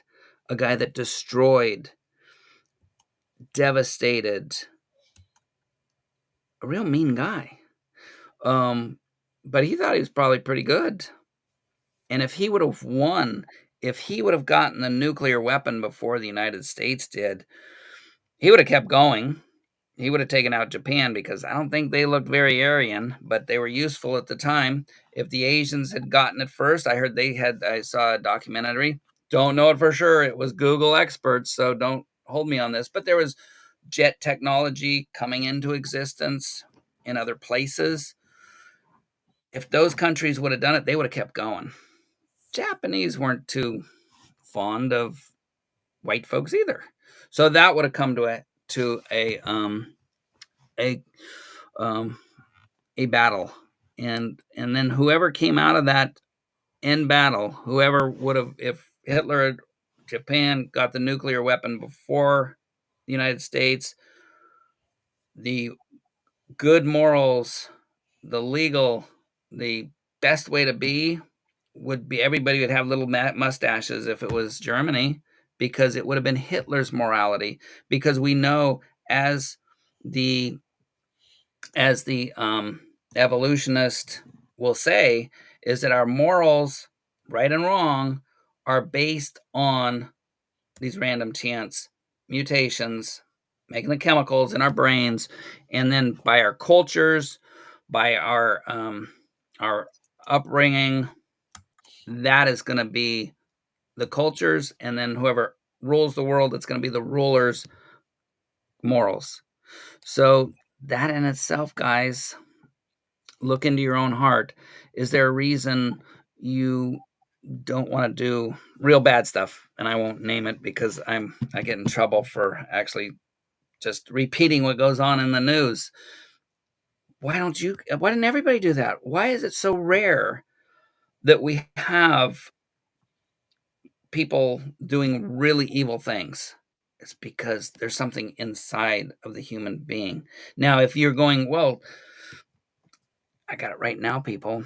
If there is no God, and I'm like, if there is no God, there's no absolute right and wrong. Dudes, eat, drink, be merry, do what you want, because there are rich people ruling this planet, like it or not, that aren't having sore backs. They aren't going out doing heavy labor unless they want to, because they're rich. They can do what they want. But mostly using people underneath them.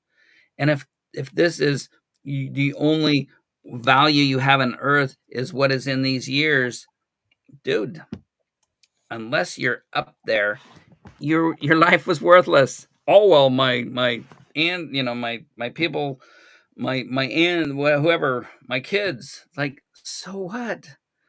Your kids are gonna be smashed by people up above, the richer, the powerful. They don't care. So, your life is worthless, because then even do I trust this person? You want me to? let's get into some lightheartedness. Thank you, Gigi. Here we go. Wanted me to show you that video the other day. Yeah, right in the middle of my thought. Okay.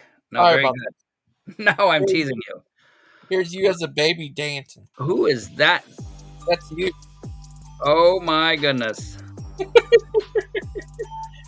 Now Dancing. that looks like somebody that will rule the world. Yeah. What do you think of that, Joseph? I think it's hilarious. He's jealous. He's dancing in the Matrix. He's got some. You know, the only thing is only if there's a heaven will I be able to dance that well. Because this boy does not dance. The only time I think of really dancing and being joyous is thinking of people who are trusting in the Lord and Savior, who have an eternal destiny, purpose, that have crossed over and will be just in total worship and song before our Lord and Savior Jesus Christ. And anybody out there Amen. that's new, you know, and you sure might not have heard it before, but this Jesus Christ guy claimed to be God. And I will not be original, but he confessed to be God. And there's so many people out there go like, yeah, he lived and he was probably a good guy. No, it's pretty. Well, they can't have it both ways, right? You can't say, well, he was probably a good guy, because either he is who he says he was, or he's a psychopathic maniac, right? Like, you can't, they're not allowed to have it both ways. You can't say, oh, he was a good guy, but he was an absolute psycho because he was over here claiming to walk on water, claiming to heal people, claiming to be the son of God. They're not allowed to have it both ways. That's faulty. Now then too, though, with our now being on the, you know, the devil's advocate on evolution, and we'll say it's like, okay, you're talking about he'd have to be a psychopath if he's really thinking about I'm God, but look at how many followers. You know, if he would have survived and he was a psychopath, man, look what he could have done for himself.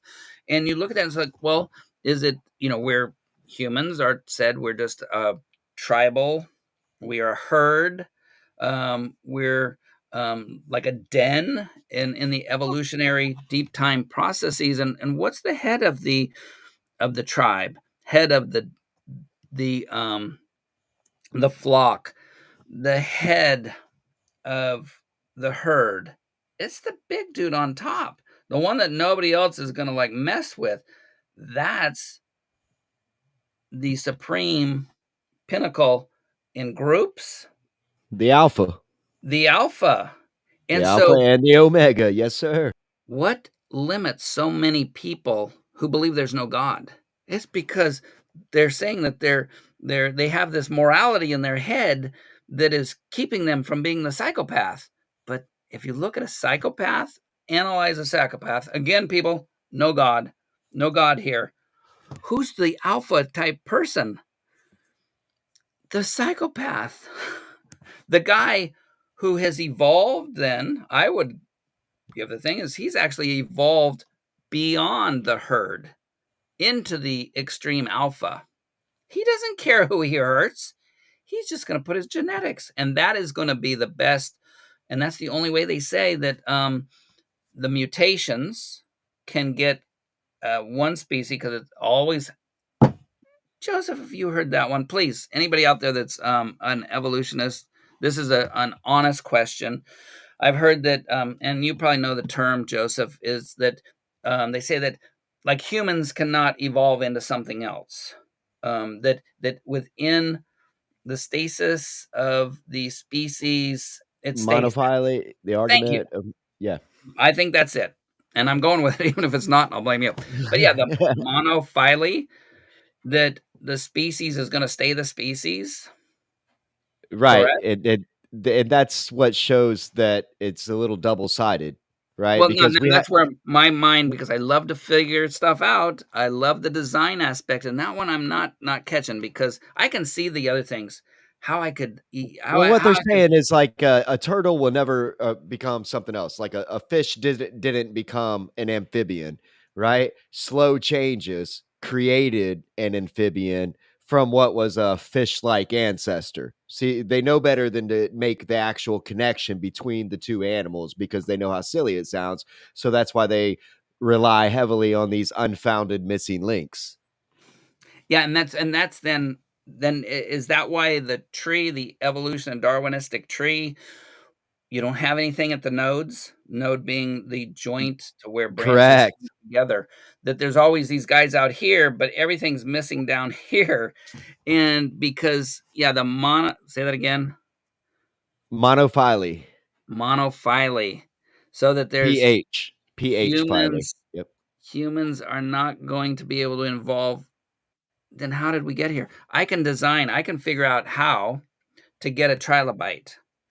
We know, and not specifically, because I'd have to have somebody smart to go, okay, what DNA would produce compound eyes? What things would produce? And now we're not anywhere close to it, but I know the design, just like what's his face artist could design a helicopter before he had the material. I can design that because anybody with any intelligence would know you need the body part. That's part of the DNA. We don't know which part, where, but if you found that and were able to reproduce it, like abiogenesis is doing with the prebiotic, which is a failure too. So anyway, but we know that. But when you're talking that, trying that we can't evolve, we had to evolve from a common ancestor that's not around anymore. Then how did that common ancestor change? Because that would have been some kind of species. Does that make sense to you, Joseph? Yeah, it makes perfect sense. And like, I kind of use this a little bit, and I had a video about it before my channel got clipped, but it was about taxonomically restricted genes. They call them orphan genes. And the reason they call them orphan is because they are taxonomically restricted. Box turtles have genes that are only found in a box turtle. Mm-hmm. They didn't come from any other animal. They won't go into any other animal. It's only found there. And their only excuse for that is, well, it must have popped up de novo. And I'm like, well, wait a minute. There was nothing, it didn't come from anywhere else, right? So I can understand your argument to be de novo, but what started them in the box turtle if there was no box turtle genes because they hadn't evolved yet? It seems like another staple of like, there's little God's signature, right? Or God's little signature right there. It's like, hey, it doesn't matter how much you map out and how much you figure, this amphibian is never going to be anything other than an amphibian. Give it all the years that you can imagine. It doesn't matter. Totally. And then, so I see a designer show coming up featuring my friend Joseph on that subject, because that is really something that's interesting to me, because as you can see too, like where you can probably design computers, you get the parts. I mean, anybody could do it with training. I mean, you look it up. I'd watch it. It'd take me 5 hours to watch a 20-minute YouTube video. I would go step by step. Yes, but still, it's doable. And if you look at that, biological entities are no different. They are, you can see, appear like they've been designed because you can actually see, the DNA. Now, again, like with your examples, or the one I love is the platypus. We'll have to get to that pretty soon, is because you've got so many, you have to make, you can't, because you've got all these, the tree coming up, and you've got the platypus mammal, all characteristics of, poison, which is not from him, the webbed feet thing, the laying eggs, but also nursing.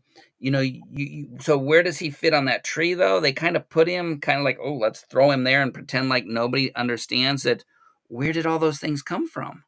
Each one of those has to be a set. Those are systems. They have to be a set. So you're going to say, well, the precursor to him was, something that had the genetics in it. Right there, Dan, I don't mean to cut you off, but what you said just reminded me. I've heard somebody say one time that God doesn't create things. He creates systems. the universe, the solar system, our whole internal systems, all right, our nervous system, and things like this. Like he creates systems, not things. So it's like the mousetrap. You need irreducible complexity. You need all 5 parts in that system already there working. They couldn't come along one at a time. It doesn't work. Totally. And again, I just shout out to our friend Chuck. I dreamt last night I became a psychopath while watching Designer Dan. You are hysterically funny. He came from the same time period, long, far away time period. And I enjoy your humor, Chuck. Again, I would like to see and learn from. I know you have wisdom. I heard some real cool shows on your theology. Don't agree with it, of course, since nobody agrees with everybody, but I'd really like to see you actually try to teach us from the wisdom I know you have, because I saw it, and just do a little bit less of the funny humor that probably only you and I get, the burning cat running around and we Chuck had said how he has a hard time dealing with that kind of emotional anguish, and it comes out like nervous, like grinning. It's a defense of mechanism. Again, another system is that you're so upset thinking that people would burn a cat alive, and there's defense mechanisms. Somebody might just like go and try to kill those people. They have the fight, and other people are just so emotional about that. We'll just like, wow, look at that cloud up there. Isn't that funny? Trying to divert from the pain that we feel and the disgust and all these negative emotions that, again, how could that evolve? So where does Gigi stand on this? Is he Gigi. intelligent design, or is he evolution but a creator? Where does Gigi stand on this? Gigi, you're on the spot. I don't know. Yeah. You're still studying. You think, you've said before that you believe in God.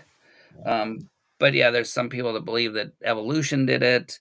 So where do you stand on that, Gigi? Not to put any, you don't have to answer if you don't want to. I don't know. Well, that's fair enough. I didn't know. I have never heard you opine on it or give an opinion on it. I just wanted to ask. That's all right. I don't know. But Joseph, the tech guy, what if you did run into a dinosaur? What would you do? Play dead? Well, I mean, it depends on how big it was. Yeah. Might die. Oh, yeah. I don't know. If it was a baby, if it was about 6 inches long, I'd pick it up and bring it home and put it in a cage. But no, but yeah, Joseph, tech guy, even if it was the size of a horse, he would rip it apart with his bare hands. Oh, he'd write on it just like this. I don't have bare hands. I have human hands. Oh, yeah, but they work better than bare hands. So this is what, and he's already done it. So you didn't even have to ask. If it's horse size, he'd jump on it. And wouldn't that make a good gladiator game? I don't care what kind of pole that other guy has. You got this thing running at the horse. If it's got wheels, I can drive it. If it's got legs, I can ride it. Amen on that one. So, Chuck, Dan, what came first, the platy or the pus? It's according if you got an injury or not. Has Chuck been locked away somewhere in a nice, happy rubber room and somebody took his account?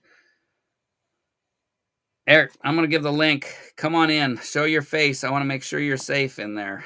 Because this sounds more like a Claude. Let's see here. This looks like somebody that went pervertedville. Okay, and then Robin, sorry. Oh man. Howdy, Robin. And you had a question. I think, or a statement. I always appreciate whatever they are. So, what about emus or the dodo bird? Okay, emus are awesome. And then actually, I would put them up to the ostrich because that's even like more crazy looking.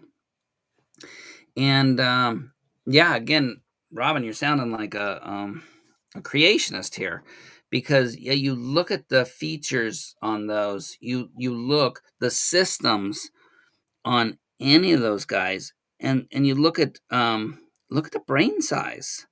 I showed the bird nest, the little teeny hummingbird bird nest, and other nests. We got the eagle nest. The other day, I'll have to do this because hopefully I'll get this job. On the job, there's 3 wood rat nests that looks like a beaver nest that's inside a bush, just sticks and twigs, and just incredible. They used to use in the Depression. My dad would used to carefully harvest the manure in it and would be able to sell it to the nurseries in San Francisco back in the 30s. Who Dang. said it was awesome fertilizer. Yeah, GG, do you want me to collect you some and ship it off to me? You can send it to Aiden. Josh. Josh has his garden. I could send it to Josh. Josh has Dan, what would you do if you did take over the world? Well, if I took over the world, it would probably be Dan went bad, so you wouldn't have, because in my state right now, I don't want the world, because it's just, people are not nice. People do act like animals. People is the best evidence for evolution, because, but again, is that just the psychology in it that you're teaching, that now I think it's straight back to the novel prediction in the Bible that human beings, there's no goodness in us. Again, define goodness. I mean, I love Robin, great conversations. She's good for information. I love the relationship that way, but I've seen her. If she gets crossed, there's hell to pay. I would imagine in her mind she's seeing her milk truck full of milk, which is going to be, and I won't say a number, but you can tell us, Robin, there's thousands of gallons in there, times 8, plus the truck weight, which has to be a lot. And I could just see that, though, bearing down on me, and it's like, uh-oh, I made Robin real mad. Anyway, joking. Well, I saw your guys' show from earlier. It was a good show. I think so, and he did it right when I was at church, sorry. I was at church, and we know, and it's on Mormonism, so go check it out. What is next one? After that, be about Jehovah's Witnesses? Maybe, but I hope we do more on these, because, again, it's people claiming to be, it would be claiming to be Christian, and it's real funny because our people who don't believe in a God, they're going, oh, you just say they're not Christian, you're judging, but at the same time they say Hitler was a Christian, and because of that, Christians are bad because look at Hitler. And it's like, yeah, no, that wasn't Christian. Chuck, answer me. Do you think he was even a good person, let alone a real true follower of Jesus Christ?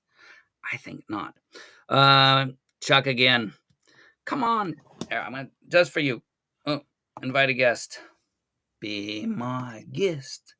Be my guest. Okay. Copy that. I don't have to tell you guys that, but it's just so much fun being I guess that wasn't good. Oh, But Chuck, come on in. what about Joseph the Smith? Are you Joseph Smith? No, sir. No, sir. No, no golden plates with special words only I can read, and none of that. Okay, that's good. Are you sure? Okay. So if Dan took over the world, the entire population would become psychopaths. Wrong. As ruler of the world, those are the people I'm taking out. It's the people that the betas that are gonna go, sure, Dan, you want me to go do whatever. Look at Hitler. He had so many people that actually put other human beings in gas ovens. Those were not alphas. Those were followers. And so, yeah, we got it planned. Chuck, you and I, we take over the world. We got to get rid of the alphas. Anyway, but again, I know, Chuck, you, and just from knowing you this last year, that's the last thing you want to do is to have to rule a bunch of people. Maybe I'm wrong. Let's get back up there. Okay. And sorry, Robin, I can't find your comments. Missing Mod, yours also. Robin, Dan should be an expert on dodos. I thought, as soon as I saw the comment about the dodos, it's like, oh, I think that's one of Chuck's relatives. Let's, no, I was teasing. I was thinking of myself. Anyway, scrolling along, wrong way. Oh, look at Joseph. He's designing a next universe. Yeah, Joseph, what is that? It's like it came up when I was doing AI pictures. Underneath it is another picture of Newton. I told AI to give me a portrait of Newton with his work in the background, and they give me that picture with a AI picture of Newton underneath it. It didn't really work out like I wanted, but Newton's.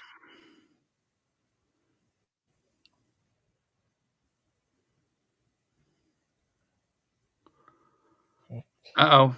Did we lose him? I was hoping he was... Uh-oh. Robin, I think you missed some typing. Oh, that was disgusting. What happened? We've had enough of that. Well, he dropped out, and then my picture, because I was reading the comment, and my picture came about. How do I do that? Let's see. Oh, he's back. Uh-oh. Just a minute. Cancel that. Oh, that's how I do it. There, that looks better. I might get might get more people come in now. Okay. The ones that just passed by, I'm like, oh my gosh, that's hideous. Let's watch. Hey, real quick though, Dan. Real quick, Dan. You were talking about psychopaths earlier, and you were talking about Hitler being viewed as a good Christian earlier. Did you guys check out when Matt Powell did that video on Jim Jones and his whole cult? Oh, totally. Yeah, and so they have FBI tapes, hidden wiretaps of him admitting that he's a full-on atheist, and all his bishops know he's a full-on atheist, and things like this. And this is public knowledge. This is on, you know what I mean? It's out there. People know this, and atheists will still be like, "Yeah, join a Christian cult like Jim Jones and all this stuff." I mean, it's absolutely amazing how they just go off of emotions constantly. And then another thing that you were talking about earlier that I would say is, you know, which dog grows, right? And it's the one you feed. So when these guys hit the midpoint of their life or earlier, they've already had decades of suppressing the truth to give into their lust because they want to do these things and they don't want anybody over them telling them, no, you ought not do that. You're not the boss of me. I can do what I want. And this is such a good show. These last hour or so, anyways, that we've touched a lot of topics that they will run from. And they will just throw names and call you ignorant, and they don't want to touch these topics because they have no legs to stand on. Exactly. And here's another, just doesn't look like it's coming out of a rogue scholar. But anyway, Dan wouldn't have a clue about science. Okay. Let's unpack that because that's, that's a statement. Dan, that would be me. Wouldn't have a clue about science. Now, wow, I've got a degree in science. So, Claude, what degree do you have? And we'll leave it at that. And that's just a rhetorical question because, again, this is fallacious argument. It means, Claude, and I know, and I'm not going to joke because you don't know English. I mean, no, sorry, you know better English than I do, but English doesn't sound like it's your first language. Science is just information collected and gained, or scientific information. And so many times I'll hear out of the community, oh, you got to trust the scientist. What do you mean you got to trust those people who are gaining knowledge by experience, observation, and testing? Dr. Richard Dawkins, Darwin for the first time made it intellectually fulfilling to be an atheist. I remembered the quote. You're trusting that guy that he's not biased. Now, Joseph, if I told you that, let's see, if eating those little wormy things that they said were clams or something, if that made you Superman, and would you believe me? No, that's an opinion. That's even Correct. though it is told, that's why they're doing it. Or the little bird nest thing. I think actually it was the bird nest thing. The bird nest made out of spittle. That they said will give you superpowers, healing, all this stuff. Why do we have a declining population in elephants? Because there's a lot of starving people, and just think of all that meat they're getting. No, they're cutting off the ivory. Parts of different big cats, of different things, different organs. People have fallen for the thing that they have superpowers in them. And right now, what's our modern day? And I know, and I hope, Claude, you'd say, oh, those people are just foolish. But then you come out and say that science, you've got to trust the scientist. When one of your big, and one of the times I got in trouble is when I said that Dr. Richard Dawkins was a scumbag, which he is, known in the community, but I said that the reason he was for a different reason. I misspoke on what reason he's a scumbag.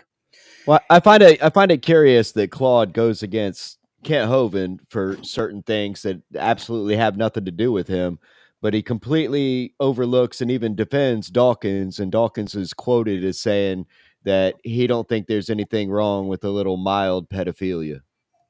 That's interesting to me. Very interesting to me. And when get that quote, because he will do a video. If you get a quote, I don't care if he does it. All he's got to do is look it up. It is a fact. I don't lie. No, I want you to get that fact. He will do a video, a hit video on Dr. Dawkins, because Claude says that's absolutely immoral, and which we will agree on. That is absolutely immoral. Please find that, Joseph, so we can supply it to Claude, because Claude is intellectually honest. He says. And one more thing about that touches on tonight's topic is Robin says, "I trust science, not the scientists," and that sounds like a John Lennox quote, right? John Lennox that you were talking about earlier is quoted as saying, "A statement from a scientist is not exactly a statement of science." And I think that's what a lot, like you were saying earlier, that's why a lot of these people just want to believe Dawkins, because he is a scientist, but he's not giving scientific data or evidence. He's just spouting his opinion. There probably is no God, so go live your life. Oh, he's a genius. Well, and that is the problem. And that's, why I love communicating and discussing with people that I disagree with, but we can have those discussions instead of like this one I'm highlighting. And the reason I'm keeping it highlighted is that is a clueless statement that I have highlighted. And so you look at it and you look at then let's look at that statement. Sorry, I don't have it there to put up on the screen, but that you don't trust the scientist. You say that again? As John Lennox's quote? No, it was Robin's quote. Robin said, "I trust science, not scientists." And it reminded me of that. That's exactly the way we should be. Then that's what John Lennox was talking about. A statement of a scientist is not exactly a statement of science. So, okay, and then and so I trust science, not scientist. But I found that quote though. Oh, did you? I am very conscious that you can't condemn people of an earlier era by the standards of ours, just as we don't look back on the 18th and 19th centuries and condemn people for racism in the same way as we would condemn a modern person for racism. I look back a few decades to my childhood and see things like caning, like mild pedophilia, and I can't find it in me to condemn it by the same standards as I or anyone would today. Now, So, he's what he's saying is that it was okay to be a mild pedophile back in the day because we have better standards now. We have better morals going right now. And that's absolutely ridiculous. This is what people who don't believe in an absolute moral barometer have to say. They have to say this because otherwise it's absolutely wrong. And then if it is absolutely wrong, who created that standard? And they hate that because they need morality to be subjective in order to justify what they want to do. Robin says she's backstage. I do not see you. Let me see. Maybe and hopefully you're not on your cell phone. I will apologize in advance. Actually, I have no clue in what, but we have problem. That's why my friend Jason doesn't come on much. My other friend that you guys have met, Len, because this Eve Mux and cell phones have issues. But let me do the invite again.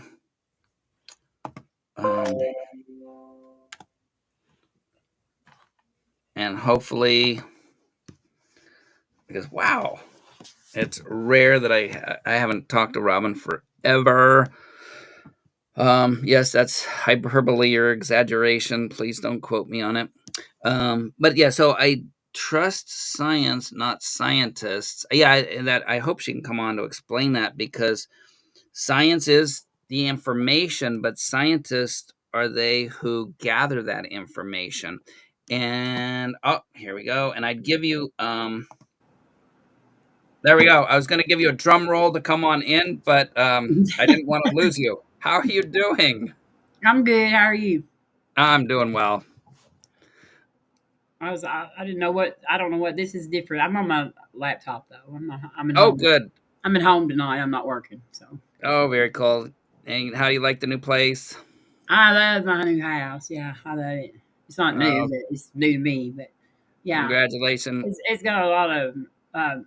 It had the basement leaks, a lot of water down there, like around the walls. I've got to get that sealed up. So I've got dehumidifiers running everywhere to keep the what? Okay. Yeah. It sounds like some kind of virus. I was like, wait a minute, I got to check my hearing here. There's a lot. It's really wet here right now. It's rained a lot and snowed and it's melting and so. There you go. And now is that Tennessee or Kentucky? Kentucky. Ah, see. Awesome. I go to Tennessee though. That's where I take my milk. Okay, that's where I'm thinking. Probably rang inside the brain. So I'm glad you're away from the fires. And my daughter, she lives out there in California too. So I'm glad she's away from the fires.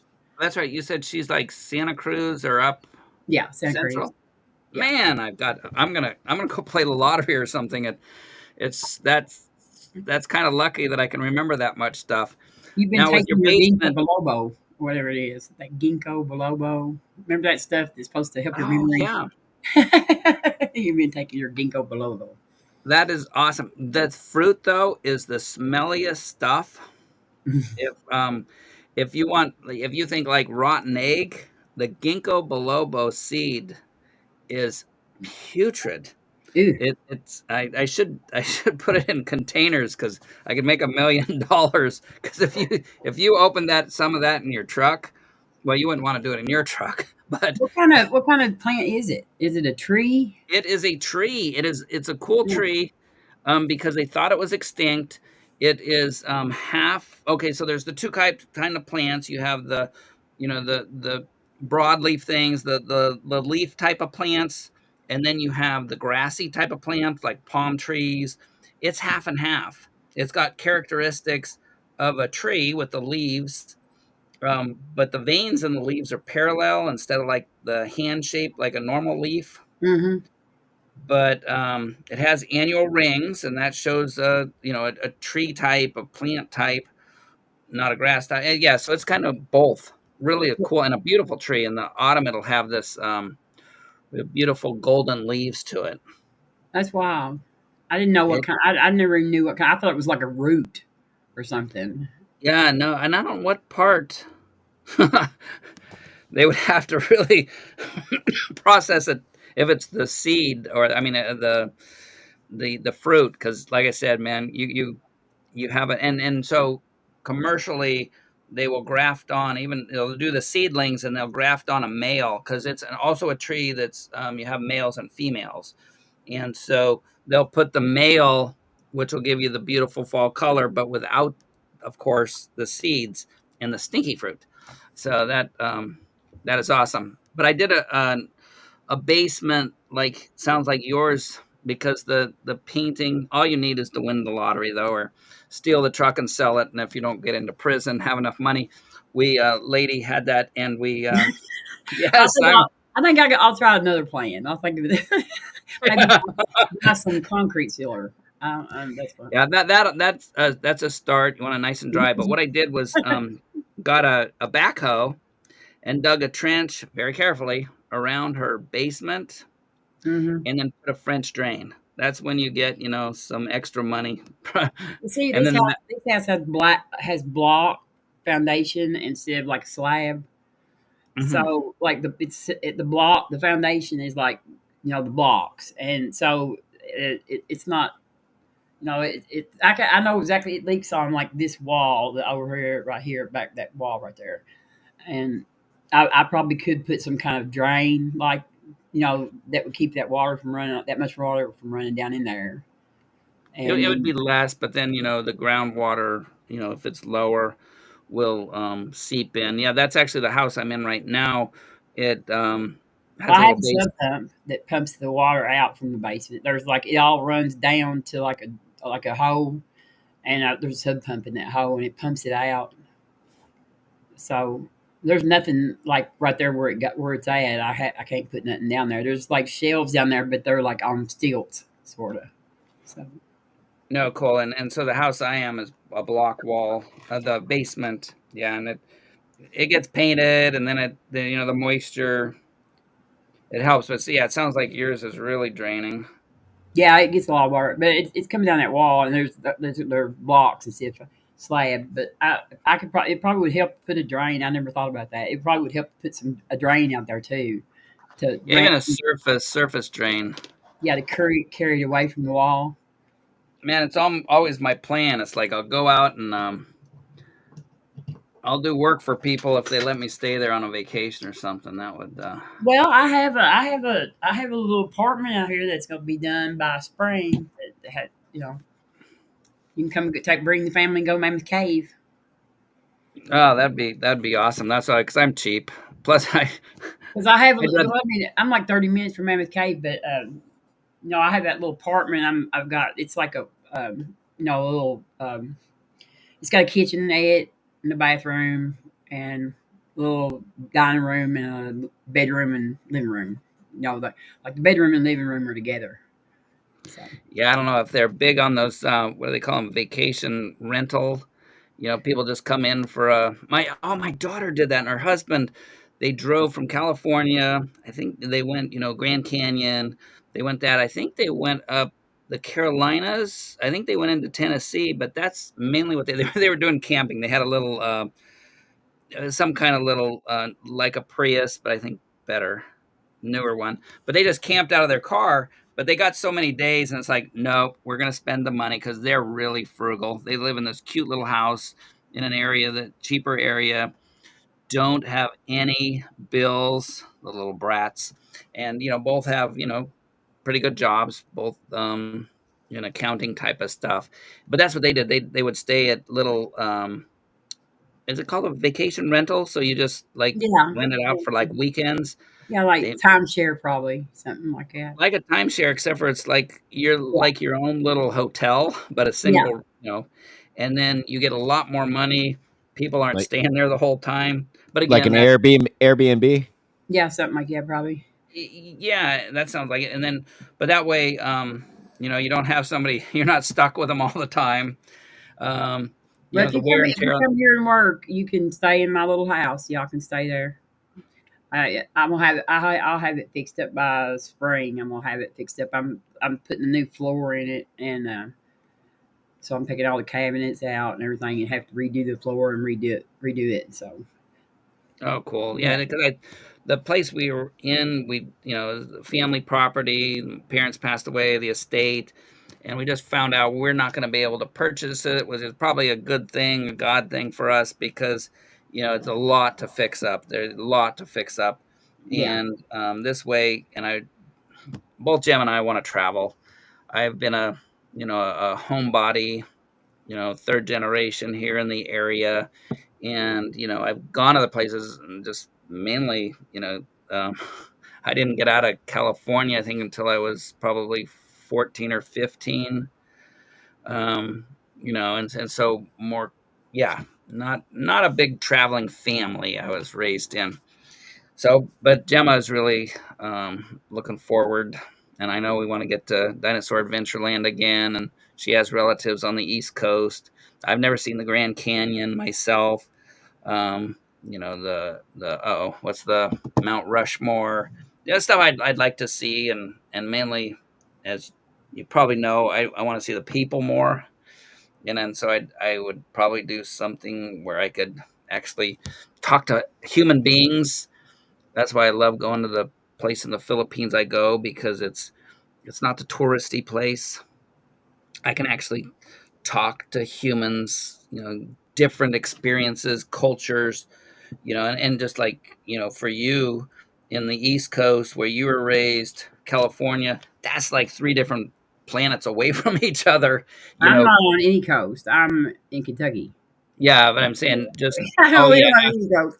See, you can tell a Californian, anything back there is East Coast. Yeah, I'm not on any coast. We do have the Ark over there on the other side of the state, which is about 4 hours from my house. But then the Mammoth Cave is like 30 minutes. It's really nice though. It's great to go there in the summer. Oh, is there places now? Wait a minute. I think I've looked on the maps. Somewhere around that area has like where you can dig fossils. I don't know. I mean, probably can, but Mammoth Cave is like that. You can tour. It's like the largest cave system in the world, and it's like they've got this huge opening. They've got different. It's a great place to go in the summer when it's really hot and humid outside, because it's like 70 degrees there all the time. Oh wow! Yeah, I know that. So it's a great summer day trip, like to go on that. They have different tours, like like a historical tour, and then the short tour, and then they've got like a boat tour. Because there's a river that runs through the cave too that has the blind fish in it. The fish don't have eyes. Oh, how cool! Yeah, and that's what I want. And actually, I've been threatening. Actually, this is Philip's drawer right next to me. Well, that's his cabinet, and he's. But if you come through Kentucky, I'll be willing to let you stay there for a day or 2 or 3, whatever, free. Well, I'll do some work because I'm too hyper. But even if you don't work, you can come. You don't have to work. I know, but you get me, you'll get work. Because I'm a workaholic. I mean, I like throwing. So I'm right here at Philip's desk. So that's one of the things in his drawer. think these are like a little trilobite. I have a bunch of crystals too. Yeah, and From there's my, some my rock woo things. days. When I, But yeah, he's my little collector. Yeah, there is one trilobite right there. I believe that's a trilobite. But yeah, the fool's gold pyrite. A lot of that around our area. yeah, yeah. And then some arrowheads. Whether or not these are probably. Now that's something you can do in Kentucky is do a lot of arrowhead hunting. There's we have a lot of arrowheads here. Oh, cool. I think these were manufactured ones, but they still look cool. And it gives you that representation. But yeah, so that's one thing I want to do with him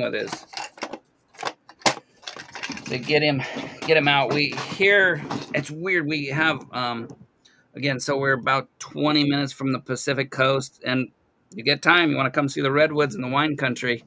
Right now I don't have a place, but set you up with the most economical and the coolest way. But and a tour guide. But we're about 20. Well, I used to haul wine out of there, actually. Oh, really?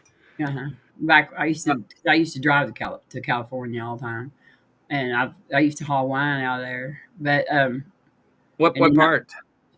Like I don't know. It was in the back, like where all the wineries are, like right. You know what I mean? Like Napa Valley. Yes, that's it. Yeah. There's Napa, and then the better one is exactly, of course, Sonoma County wines. But yeah, Sonoma. That's where like I hauled like 2 or 3 different loads. Most time I hauled produce out of California and took it to New York. But every now and then, if the produce wasn't like, if I'd done missed that load, I'd haul wine. No, is it? Oh, then that's boxed then and bottled. Yeah. If you were doing vegetables, I was gonna say, was that bulk wine and it's like, oh, you said if you missed the vegetables, and I don't think unless you're doing vegetable juice. No, yeah, that's the actual. I was telling you about the trucking company that did the milk, but the union guys messed with him and actually his manager. He hired a manager. And the manager made the deal for the milk hauling that he wanted to start up because he knew it. And the dude made deals with whoever was getting the milk, either the processors or the whichever. And it was costing him money. And the manager was getting kicked back. So he got fired. They had a union thing try to come in. And the biggest mouths trying to get into the union, because he does non-union drugging, but he gives all the benefits, and he's up there, and then they're going, why do you want it? You're not going to get any more. Well, we'll be in a union. And so the biggest mouths trying to get into the union were the milk truck drivers. And figuring out that, he's going to get rid of the milk trucks, one of the biggest mouths against him and for the union, it's like, well, can I get a job from you still? He's like, no, thank you. It's like, and he's a great guy, just super great guy. Just, and he even, I think he's under 50, but, he drives himself. He's up 3-4 o'clock in the morning and doing the office stuff, getting, just an incredible kid. Y'all got a lot of DFA milk out there. They're like DFA, the milk, like the plants. You ever seen those signs? Dairy Farmers of America. That's the co-op. There's a lot out west. There's a lot of DFA milk. See, like milk you have to sell milk to a co-op, and the co-op buys the milk from the farmer. The farmer doesn't sell milk directly to the milk plant. It sells it to the co-op, and then the co-op is the one that decides where the milk goes and stuff. And takes on that headache. So we don't actually own the milk. I just haul the milk for the co-op. I pick it up at the dairy and haul it for the co-op. And then they do their thing. The Amish will sell you straight milk. The Amish, not non-homogenized, not pasteurized, straight raw milk. You don't want to drink raw milk. Yeah, you do. No, sure you do. No, it's not. I mean, I'm a milk hauler. I've been doing this for 17 years. It's not really safe. I mean, I've been drinking it longer than that. Well, I mean, I know, but if anything is ever wrong with it, it won't be, it won't kill. You know what I mean, like pasteurization is very, very, very, very important. There's a lot Because of then bacteria. it can sit then it can sit on the shelf for 2 more weeks and give No, these companies that's the opportunity homogenation. to make more money. That's homogenation. Like, I mean, you know, that's not necessary. But pasteurization just kills all the viruses and bacteria that's in the milk. Yeah, because Oh, I okay. mean, I stand corrected, Miss Robin. Okay. That's okay. no, But yeah, because my dad actually went to actually he was like real young before school. He had his first cow. He had to milk by himself, take care of, and then by the time he was high school, he was hand milking over 10 cows. Went to World War II, and when he came back, and he actually could have got out of World War II because he was a dairy in a dairy family. He was like, no, I'm out of here. He was tired of getting up and milking cows. And that was before a lot of the technology. He comes back. His uncle actually offered him to buy. He would buy him. I'll buy a dairy, and you run it for so many years, and then I give it to you. And my dad was like, no. well, like right now, the reason why I said that, Joseph, is because right now, like especially in California, which you're not in California, the bird flu has been found in raw milk. And actually, there's been one person that was contaminated, a human being that was contaminated. It went into the bird that has bird flu, and they got it from raw milk. That's how they acquire. That's how it got into their body. But of course, we have not found any cases of it over here yet in the milk. But there's a possibility. I mean, it's like a warning right now that to and if you're used to drinking the same milk all the time, you get used to the bacteria. You know what I mean? You kind of get accustomed to it, so it don't bother you. But like if I was to go drink, just some random farmer's milk, I would probably get sick. Probably kind of like water in different places. You kind of have to your body has kind of get used to. You know what I mean? Like my Mennonites drink raw milk all the time. You know what I mean? They drink it. That's what they drink. Because one of my farmers is a Mennonite. But you know what I mean? If it would probably make me sick to drink it because my stomach's not used to it and like those bacteria. Yeah. So here's Robin's advice: if you're going to go with raw milk, start out with just a little touch. And no, I'm teasing. Till the bird flu warning is over with, I would stay away from it anyway because it's that's how it transmits from the animals to the humans so far that we know is that it gets into the milk. Yeah, because it's milk is like a little sponge. Yeah, like I said, though, I was confused on my terms, and that's what I thought you were talking about, the process that just allows it to stay on the shelf, just like all the preservatives and things we slap into food unnecessarily, just so it can sit on the shelf longer. They put vitamins in some of it, and they take the skim out. You know, they skim it out or make it skim milk. Sometimes some of the milks they put like those cultures in there that help you digest dairy. If you're not if you can't digest dairy, they put that in there.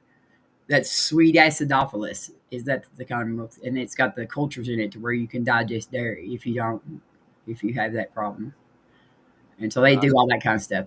All the different recipes of milk that they got: chocolate milk and strawberry milk and all that stuff. All that's right, like the homogenization process. Well, I'm smart enough to know that chocolate milk comes from brown cows. I am smart enough to know brown cows. Yeah. Yeah, and that's when you get the striped milk, is the part brown, part white. That's where you get stripes of brown in the white milk. Yeah, and we both did mushrooms. We all did mushrooms or something before we came onto this broadcast. Anyway, my daughters raised dairy goats in 4-H when they were little. Awesome creatures, but that the milk and cows are the same. I actually like goat milk when it's fresh because it doesn't taste like a stinky goat like the stuff you buy. But they said how it's like little sponges. So the milk cell will, that's how they said it, it will sponge up a lot of nasty stuff. And I remember just doing milking, and that was hand. It's like, man, you're really close having to clean the thing. You don't know what, if it has an infection.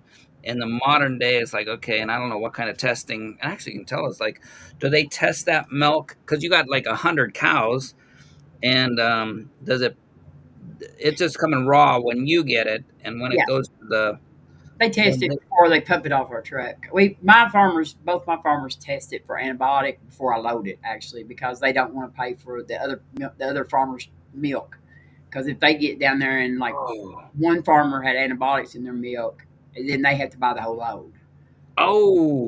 So they test it before I pick it up. But when I get to the plant, they won't even hook nothing to my truck until they test the load for antibiotics.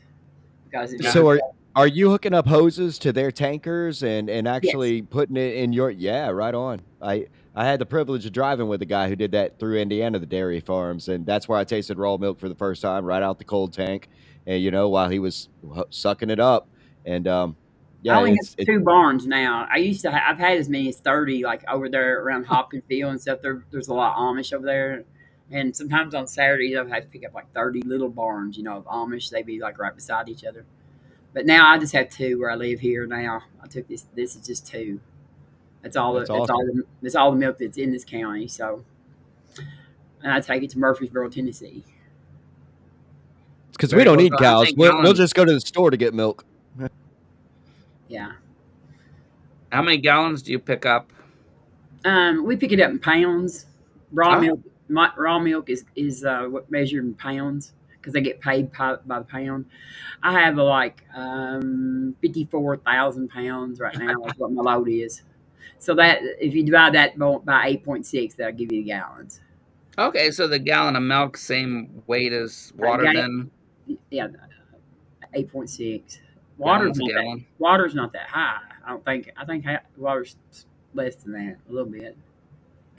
That's all. I don't know. That's because I don't I don't have to deal with that anymore, except for when I'm lifting buckets of water, and it's like, oh man. Yeah, we weigh it in pounds. Like we measure it in pounds instead. You know what I mean? So I just do it by pounds. Yeah, I remember Yeah, they had my cousin's dairy out in Marin County, and spent a lot of years out there when I was little with the cousins, and we had fun. But You talking about them goats? Like my daughter lives in California. She had those dairy goats, and she tried for a while, and she even had this little baby goat that she had that like bred, and she helped it be born, and she knitted a sweater, and she ended up after she decided she wasn't going to milk them, she ate the goat. I I said, you knitted a sweater and you ate it. I just it just blew my mind. She's crazy. no, my wife always talks about they raised a pig in the house in the Philippines, and like a pet, and then Yeah, she had the goat in the house, like with her dog and stuff, and then she ate it. I was like, huh. I couldn't have done that's a farm girl. She's going to be a survivor in the. that. She's so crazy. Yeah, she's Yeah, I pretty. got to watch. You don't want her to be your neighbor, man. All my chickens would be gone. She's a minimalist. She's a minimalist. She doesn't believe in having nothing like. It's like my daughter, just awesome, and it's so cool. They live in a house that's and it's just her and her husband and the dog, and I think it's only like 700 square feet, just a bedroom, living room, closet, bathroom, and a little nookie kitchen, and they're happy as clams. They'll no bill, no they have no mortgage, they have no payments, and just awesome. That's about my little house out there. I was telling you, you could stay in. That's about what it is. It's an efficiency apartment, I guess. No, I'm lucky. When I was growing up, 5 kids. I was the fourth boy, so of course sister got her own room. I got kind of like whatever nook could hold a bed, and Yeah. one time it was a little closet, and then when I was high school, I got one of those those old travel trailers, probably out of the 40s or probably 50s, and what is like 15 foot long with the beds on one side, and that was my bedroom. And I was happy as a little clam having my own space. But yeah, so my wife is property wise, she's like house wise, smaller the better, and that's Nah, I'm glad I'm not in the camper right now. But I'm lucky because my house is paid for. So awesome. actually, when I sold my condo that I lived in, it was paid for too. The house was cheaper. So nice. So then you can help fix this one up. yeah, so give me money to work on that little cottage thing outside and everything. So little income stream. That's awesome. And I'm probably going to end up moving my best friend into it eventually. She lives with her mom now, but her mom's probably going to move into a nursing home. But she's not. I'm going to wait. It'll be a while before she moves into it. No, totally awesome. And that's how, and I've said that before with people and that's why I really like your friendship, because we can believe totally different, but still have relatable stuff. Your daughter, I'm envious of her and my daughter, that are just like, yeah, we don't need all this stuff. But they're totally comfortable. She has her 4 or 5 little ducks in the backyard. Yeah, mine had ducks for a while actually last year, but she said they're nasty. Like she had them in like little plastic pools or something, And she said they crap everywhere, They're So she ate the ducks. Yeah, she ate the ducks. She ate the ducks. Oh boy, man, tell her to raise some more. My wife will buy them. She did not like the ducks at all. But they're characters. I was telling my son yesterday, we had one. My uncle was a big dude, strong biker, and probably 250, 300 pounds, but muscle. I mean, you whack him and it was solid. And until of course he got old, but he raised this little duckling, and he'd go to the little wherever water thing, and he'd lay in the water and let the duck, just swim in this little pond he made in his arms. Got too big, so he had a friend who had a pond with ducks, with girl ducks. So he said, yeah, you can, he'll take it off his hands. So my uncle brought it. The guy was great. Oh, this is super. Brought it down to the pond. He said by the time the guy would get back to the house, the duck had got onto the porch and chased the dog away and was eating the dog food.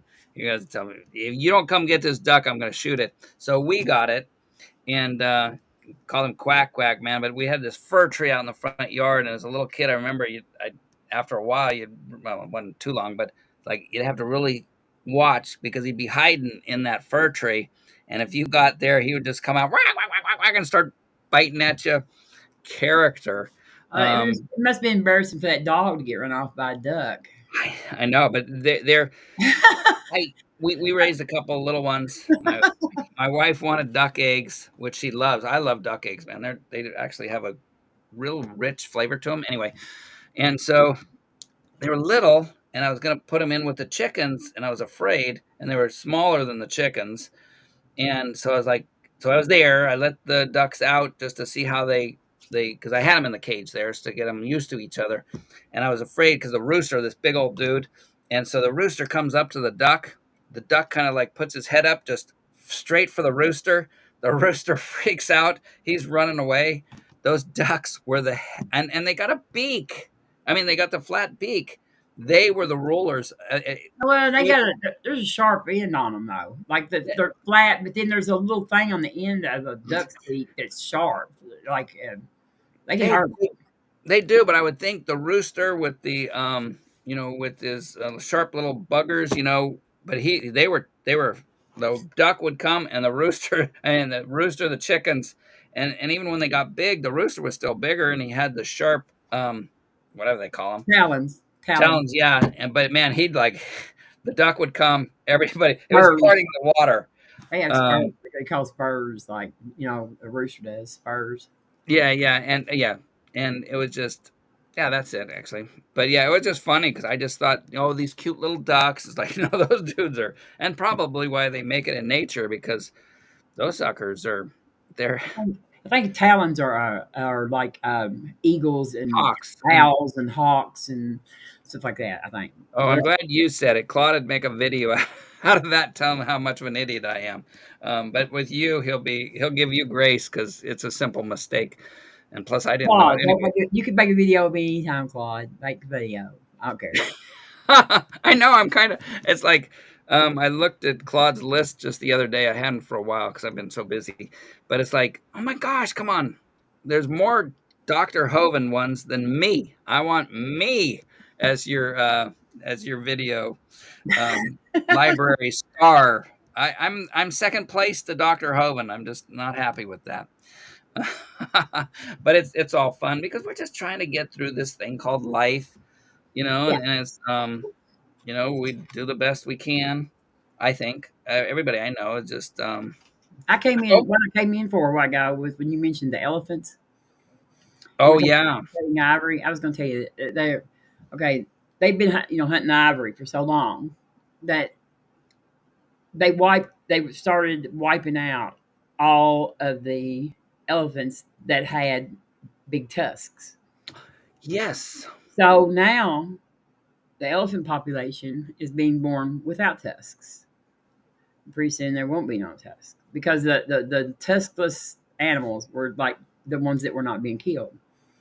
and they were not when there was actually the big bulls with the huge tusks. They're not getting the females, and Because they're dying. Yeah, they're the dying. natural now. They're dying. Yeah. So the ones that are getting to breed are the tuskless ones. So, Natural, kind of a reverse man-made natural selection. Yeah, I mean, it's Artificial selection. It's like, but it's like breeding dogs. Yeah. It wasn't intentional by the humans. They really did. The poachers were just doing that. But when they started, over some time when they started keeping records, they started, noticing that the tusks were getting the ones born with tusks. They were smaller, and a lot of them are born without tusks now because of that. And so that's one way that maybe that natural selection or the selection is going to save the elephants from poaching because the people had killed the elephants, just so they could cut their tusks off. And that's very okay. Now there's a second thing that'll push my buttons because anything dealing with more marginalized people or kids, if I see them bullied, that'll get me emotional. But also this needless killing of animals, and this is one where anti-PETA, so many of those elephants, we still have some big elephants because of captivity. And then they go, oh, they want to be out in the wild. No, that sucker, I'd be in a cage, if I had enough room for exercise and it's not like a prison. I want to eat. I want to have exercise. I want to do what I want. And the elephants and the animals, it's like, oh, I wish I had a bigger cage. Now, I think they should have good room and stuff, but so many zoos around the world is what is keeping a lot of those animals. They're saying, oh, they're almost extinct in the wild. Well, there's tons of them, though, in captivity. And I would rather see them in the wild, but I think I'm so thankful for the people in zoos, in places. And I know I think it's Kenya, don't quote me, is that in their preserves with the elephants, there's no questions asked. If you see somebody out with a gun in one of those animal preserves where there's the elephants, but other animals, it's you're done. Yeah, they don't poach. My youngest daughter works at the Louisville Zoo, and they got rid of their elephants because they had one die. It was die of old age, and you have to have at least 3. That's like a rule. You're not allowed to have any less than 3. You can't keep. If at your zoo, if there's not at least 3 of them, they don't want you to, because that's not enough for them to socialize like that. That's the awesomeness of education too, and knowledge. So the Louisville Zoo lost their elephants. They had to send their elephants somewhere else because they got down to 2. So. And it's just like and like Maxine, the dog. I mean, I had a neighbor because she was out on the deck howling. And he phoned me up. It's like, because he has German Shepherds. Like, Dan, you do know they're social animals. I think she's just nervous up there. And it's like, but I watch my dog, and I could tell if there's like 3 sections of dogs around the neighborhood, and Maxine's a gossip. If there's dogs that direction. She's that way barking, but otherwise she's just sitting there, just like da da da da da da da, ditzy dog. And but it is, you need and very careful. We went yesterday. We went an hour away for a job. Usually, I try to stay closer, and we went down to the Bay Area looking for jobs. And I go, and my wife's like, "Oh, are we gonna keep Maxine on the deck?" It's like, "No, we'll bring her." And she was happy as a little clam. And she got to ride down there, except for I told that I think yesterday our car is a Ford something Flex, so it's a 3-seat type thing. There's the driver's side, the middle, and then the back. And she was in the back, but she was wanting to look, so she poked her head between the headrests, and that's where my mother-in-law was sitting. And still, as a Filipino, the dogs are more guard dogs, so she'll pet Maxine. She's used to it. It's the first actually house dog she would probably ever have been around. But it's always funny. It's like, Maxine, good Maxine, and she'll like pat in the air. She won't even touch her, but you can tell she's getting that. But Maxine had her head right next to hers, and it was like making my mother-in-law very uncomfortable. Maxine, sit. My dog went to college, so my daughter took my dog to college, so she went to school. So I have 3 cats still, and a bearded dragon, and a leopard gecko, and a ball python. Oh, that's right. Now I remember you talking about that. Your daughter had gone to college. You helped her get there, or her car. I think it was when her car broke down or something. Yeah, that's the she same. Took the dog though. She took our dog. Yeah. Well, she probably needs it more than. Yeah, that's her. Like she has emotional. What do you call them? When they get an emotional support dog. That's her. She got like her classified as that. You know what I mean, for school. That's awesome. Yeah, because she lives in the dorm, and they let her bring her dog. And we, it's like, and I don't know how you were raised. Probably the same way I was. It's like you're just be seen, not heard. That was pretty well the culture back when I was young. I don't know about back where you were, but it's like I never was very good at that. No. Yeah. Well, I would. Yeah. I never was very good at the seen, not heard thing, but I was probably supposed to be though. but with that, and we try to as a species, I guess, try to, and probably not even a bad reason. You just want your kids to conform. You want them to be healthy, and then it's like, okay, I mean, as not healthy, but I mean, you can't have problems. Don't have problems. But humans, we have problems. And that is one of the really awesome things I see now is that, that as a society, as just the information, it's like, no, it's okay to have problems. We all have problems. But I want to tell Father Charles that a head like this is guaranteed to hurt. That's what he said. I just thought I'd let you know that because he said that I was holding my head. I'm just going to tell him it's guaranteed to hurt. You know what I mean? His head's that. No, and that's what we share as humans, and that's what we're. Hopefully, you'll see it better here in. Gotta love Chuck's humor. Dan hablas español. I think that's. Do I understand Spanish? I don't speak Spanish. All I do is like when I would have people around, it's just like trabajar más rápido, which is work faster. But that's or sanka aquí or sanka allá, which is a hole here or there. But that's it. That's all you're finished. I don't know that. Oh, that's about. I don't even. That's one good thing though. My brain doesn't work that way, so I don't even know the cuss words. And my brother, he doesn't speak Spanish except for all the cuss words, and I didn't even want to put that. That didn't do anything. One thing I know, and if you hear it out of a Spanish person, they're lying to your face. No caliente. When they try to give you some of their food, and they're saying it's not hot. They're bold-faced liars. They want to see the white boy just go. Wah! I didn't mean to run Joseph off. No, his computer goes here and there. And where is everybody? I don't know. Oh, that was 29 minutes ago. Yeah, well, it's been a long, and you guys are getting late over there. He just left. Joseph went out. What time do you have to? You hauling tomorrow? Do you do a 7? How? Yeah, So since I'm leaving. I mean, I got tomorrow. Yeah, I get up. so how many days? Now the cows are going 7 days a week. I only work. I only have 2 barns, so I only work every other day now. I work every other day. Oh, so they got refrigerators, so they'll all the time. I stay on that right there every other day. Like so, then like 1 year I'll work Christmas, and next year I'll be off on Christmas. You know what I mean? It just works out. I just work every other day.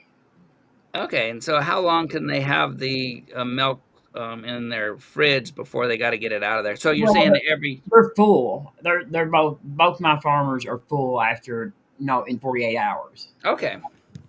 They both milk 3 times a day, which means that by the time I pick them up, there's 6 milkings, and that's the most they can hold, both of them. So, I would have to, but that's what they want you to pick them up in 48 hours anyway. That's what they want you to do before it gets anywhere else. Oh, another one. I don't know if I told you this one because I told you my good buddy had the milk trucks. And he said the truck driver, I don't know why they did it, but they kind of got over to the shoulder and mostly full truck, if not totally full truck. And you right now you're probably shaking your head because it was on the the dairy driveway. And whether there's another vehicle or something, the truck driver went off to the side. You can probably tell in your mind right now of panic, because you can't let a milk truck cannot drop off the shoulder of the road. It was on a tilt. He gets out there, and I was talking to his mechanic because he goes, he's not very smart, but he just cares about his trucks, and he's really detailed. And he's over on the wrong side of the truck, looking at figuring out what are we going to do. And the mechanic goes, "You better get out of there. You better get out of there." So they had to bring it. They brought another truck out and transferred over, luckily, because there was no way, as there was no way they could get that thing back onto the road where it was loaded. You can pump the milk off onto another trailer, because they're dangerous. I mean, they're dangerous. They can, when and if they keep moving for a long time too. But the milk just goes to the lowest point. I mean, wherever the lowest point of the truck is. So if you hit the shoulder of the road, you're gonna go off the road. You know what I mean? And it's a lot of bad wrecks. No, I don't take nothing like that. Never have. Things. I was reading Father Charles's message. Oh, where's No, I don't take no Xanaxes. No. I hope Chuck's doing all right. I don't think that would be real good, conducive to my milk hauling. But you wouldn't care which way that was sloshing. You would when your truck was upside down or sideways. I mean, they locked me up, but I'm gonna get off here. I just want to come in. All I was gonna do is come in, talk about the elephants. So. No, I've heard that before, and that's and again how awesome nature is, no matter whether how you think it got here. Sad though that that someday in the future, humans won't even get to see those those elephants with those big tusks, and only in zoos when not. So we'll probably see them more than actually the people that are around them. But it was like the beavers, where we studied and showed that what just them being there, and there are crazy on making an environment, but the elephants have a role in the environment and the planet, and they all fit together so well, and it's like not only that we're gonna miss the awesomeness of the species is that they're doing something. they're doing something there to help the planet. Yeah, those tusks though. I guess they probably protected them from lions and stuff like that. But they were left over, I guess, from the what were those big things that were like elephants? The furry mammal. Oh, the mammoth. Man. Yeah. the mammoth and those Yeah, those mammoth, curly ones. mammoth. Yeah. Yeah, yeah. But I've seen them like throw lines and stuff with them. Use those big things, and so they won't have protection like that. They No, won't have a exactly. weapon.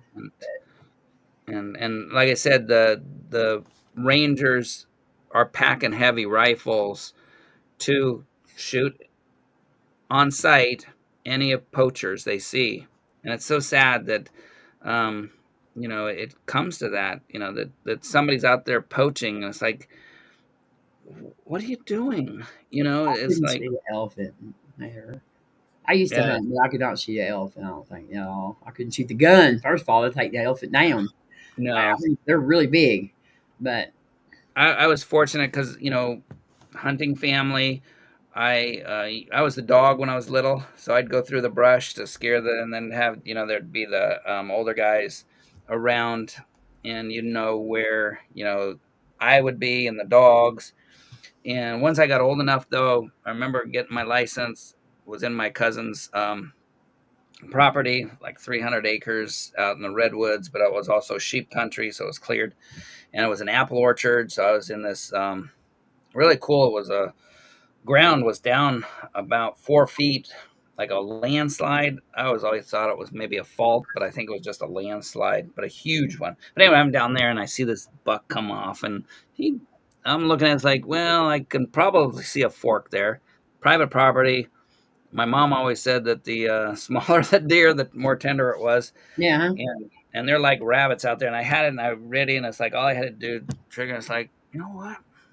I eat perfectly fine. We were poor, we didn't, we ate what we ate. It was like, I don't feel like killing that. And so I never had to. I would have, I know I would if my family was hungry or neighbors were hungry.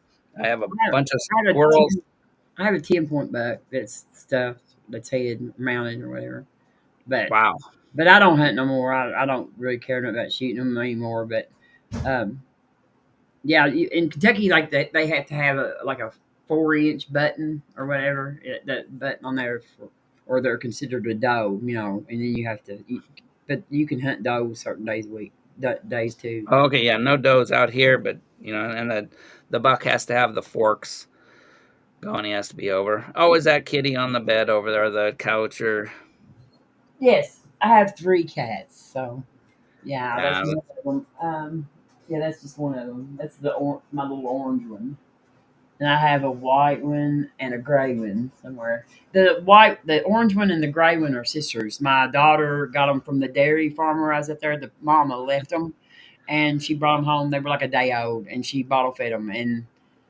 But they're wild. They're just like feral cats. They're crazy. They fight all the time. But I have a white cat that I've had for a while. She's a princess. So. No, cats. I'm because and then I don't know where I heard it. Probably a meme somewhere, but it said that the dog is there and it's like trying to worship you. Oh, you're the greatest thing ever, master. I love you. And you got the cat. It's like, oh yes, you can come worship me. Yeah, yeah. And it's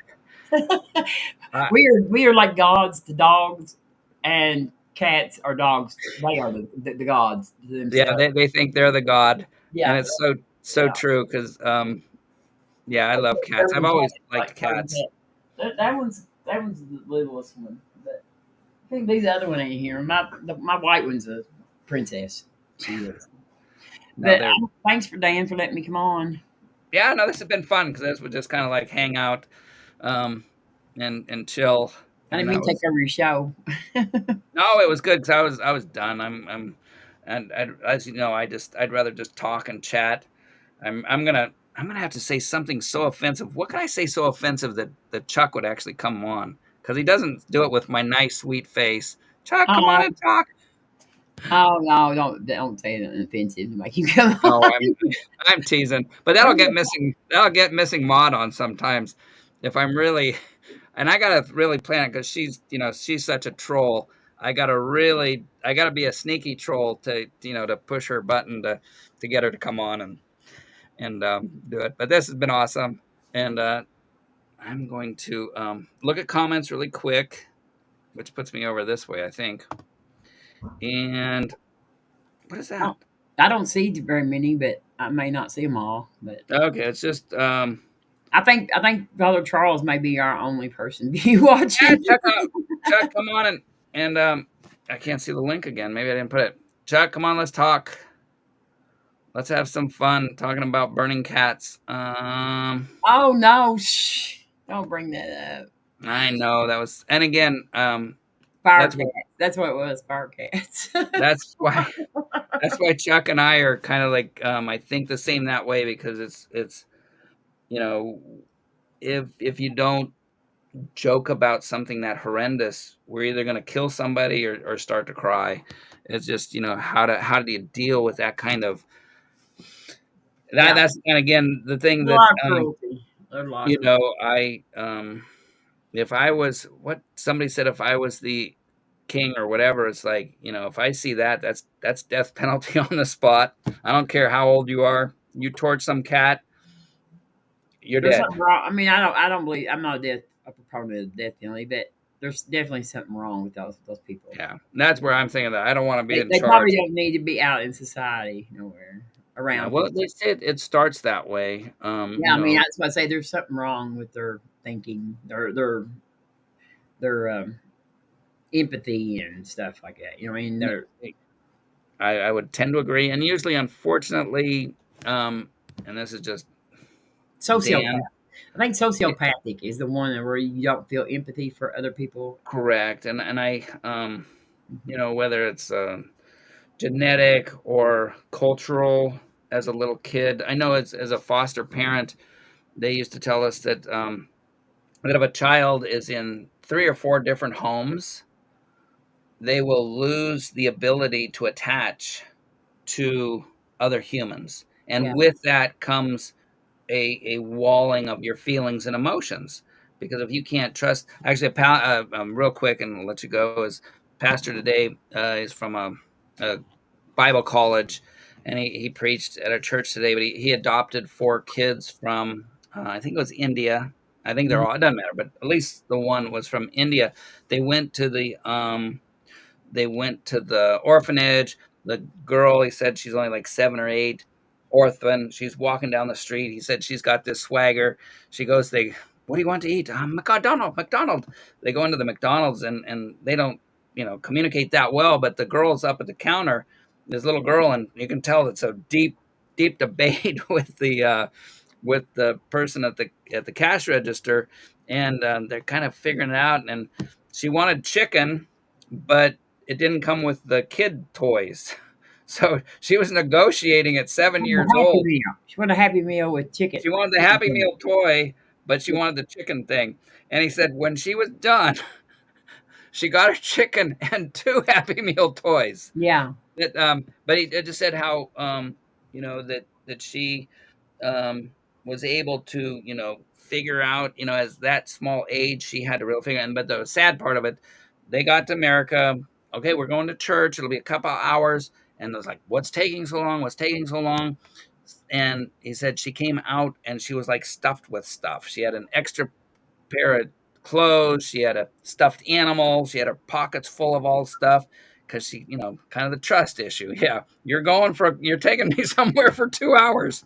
Yeah, right. I'm going to be, and just did not have that trust. Didn't think nobody was going to come back and get her. And the sadness of that. But, you times that even more, and to think that people will, why would you have empathy for something if you have been treated worse than a dog, like that cat, tortured cat? Why would you care? Why would I care about Robin, or why would I care about Chuck? Is because wow, I've been tortured. Why shouldn't I torture somebody else? And so a lot of times, even with the psychopaths, I do have more sympathy. It's like, we haven't, especially our culture, give them a rubber room, give them videos on the wall. They can pretend they're anything they want to be. Make them comfortable, because there's something wrong. I don't know, but I think that just keep them away from other people. Right, that's what I'm saying. Give them some nice, because jail is not a good place. Locking them up in a mental hospital. We don't have them anymore though because there's not many mental hospitals anymore. I mean, there's like wings of regular hospitals, but we got rid of asylums, a whole lot of them anyway. Yeah, because those, I guess, were, again, bad, but, what are you going to do? Yeah, they were a place of really bad. Yeah. But anyway, I will let you out of here. Safety on that. How's the snow? It's quit snowing. I mean, it's mostly melted except for the yard and stuff like that. But we got about 6 or 8 inches eventually Okay, here at my house. So it was pretty bad. Somebody was worried about black ice. Oh, that was Pastor Jay when you mentioned about being in the snow, and he was worried about you with the black ice. Nothing. You have that up there. Not black ice. I've had to like chains. I've had to drag out the chains a couple of times on the truck. So, no, stay safe out there. All right. And thank you. Yeah, thank you everybody for coming by. Chuck, I do respect you. Kick me out. I don't know how to get out. Oh, I'm gonna boot you. Hey, yeah, we're hopefully Claude's here. He can do a thing of I'm booting. Because he said I booted him one day, and all I did was put him backstage, and because I don't know how to boot anybody. Oh, you don't know how to do it either? I don't know how to do it. I can get you out of here. Yep, there you go. Remove you from the scene. Thank you. Safety out there. I apologize. There you go. Alrighty, we're gonna end this thing, and have a great night, Missing Mod. Chuck, if you're still there, I think you're the only two carriers on here. So just God bless everybody that and hopefully, as you see, even as awkwardly as I communicated, there is evidence out there of things being designed, created, but whatever it is, you either believe that it came about, it was just the appearance of design, random chance, unguided processes, or there was an intelligent designer. I just, if you have any like distrust, if you've had bad church situations growing up, or if you've had, grown up in an atheistic home that ridiculed belief, there's a lot out there, say like a Hitler who confessed to be Christian, Jim Jones, who was a confessed atheist, but he was pretending to be Christian, and then the Christians confessing Christians that can be horrible people because we're all human. Check it out. Check out for yourself. God is there.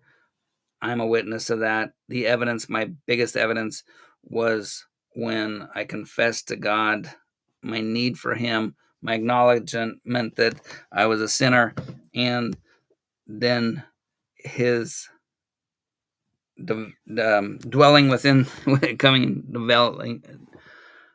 What did I say? Sorry, there was a little gnat. I got off the subject. But yeah, that he dwelled inside me. He showed me the love. He gave me love, joy, peace, this fruit, this good stuff, which I don't have an animosity. If you're going to push my buttons, if you're going to see emotion out of me, it's going to be you're hurting people. You're just being a mean human being.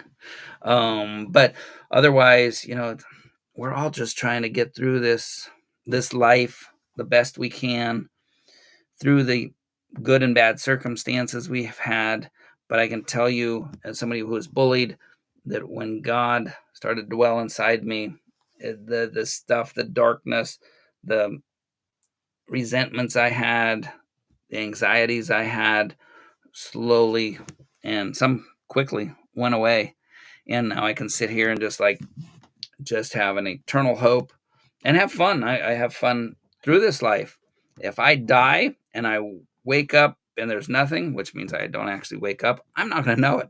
I'm going to be that happy little clam that doesn't know that somebody's about ready to, if you watch the video today, it was, they took these little clam-like things that look like worms that are inside of wood. They open it up and yummy. That poor little clam, when he was inside that log, no clue that he was about ready to be dinner to somebody. And the same thing, that you can have that the horrible things going on in the world today, look at the news. There's an eternal hope, though. Those people that their houses burnt down, those people that the storms devastated everything, that could be all their life. The people I've showed you, and actually in the opening credits, a lot of those people lost their houses during a flash flood in the Philippines. And if that's what you're hoping for, or if you're just like an animal waiting for the next meal, your life is vain. There's nothing to it. It's emptiness. And I give you, even if it's not true, the hope of everlasting life, seeing my loved ones again, knowing that God, who is the creator and knower of everything, he's going to be just. If I don't see you in eternal heaven, it's because you're going to say, I don't want it. God wants everybody to come to the knowledge and the truth, and through his forgiveness and grace, life eternal, and to be a son and daughter, his son and daughter, precious, loved. So if I don't see you in heaven, it's because you're not going to want to be there. So I'm giving you that, just my, and Chuck out there, Stephanie in the audience, have that hope, and we would love you to have it too. Anyway, God bless everybody, and we'll see you on the next one. And I should have done this quicker. What'd I do? I'll just do this. Then you don't have to. I don't even want. I did that because Robin came in, and I don't like seeing somebody's face and then me like being behind something like that. My friends from the Philippines. We're gonna just thank everybody, and sorry if I didn't get to your comments. Yell at me next time, or come on in. I hope I gave you the link enough, because I get swayed when I'm talking to somebody. And so I'll babble here while we get out of here. This should be it. All right. God bless everybody.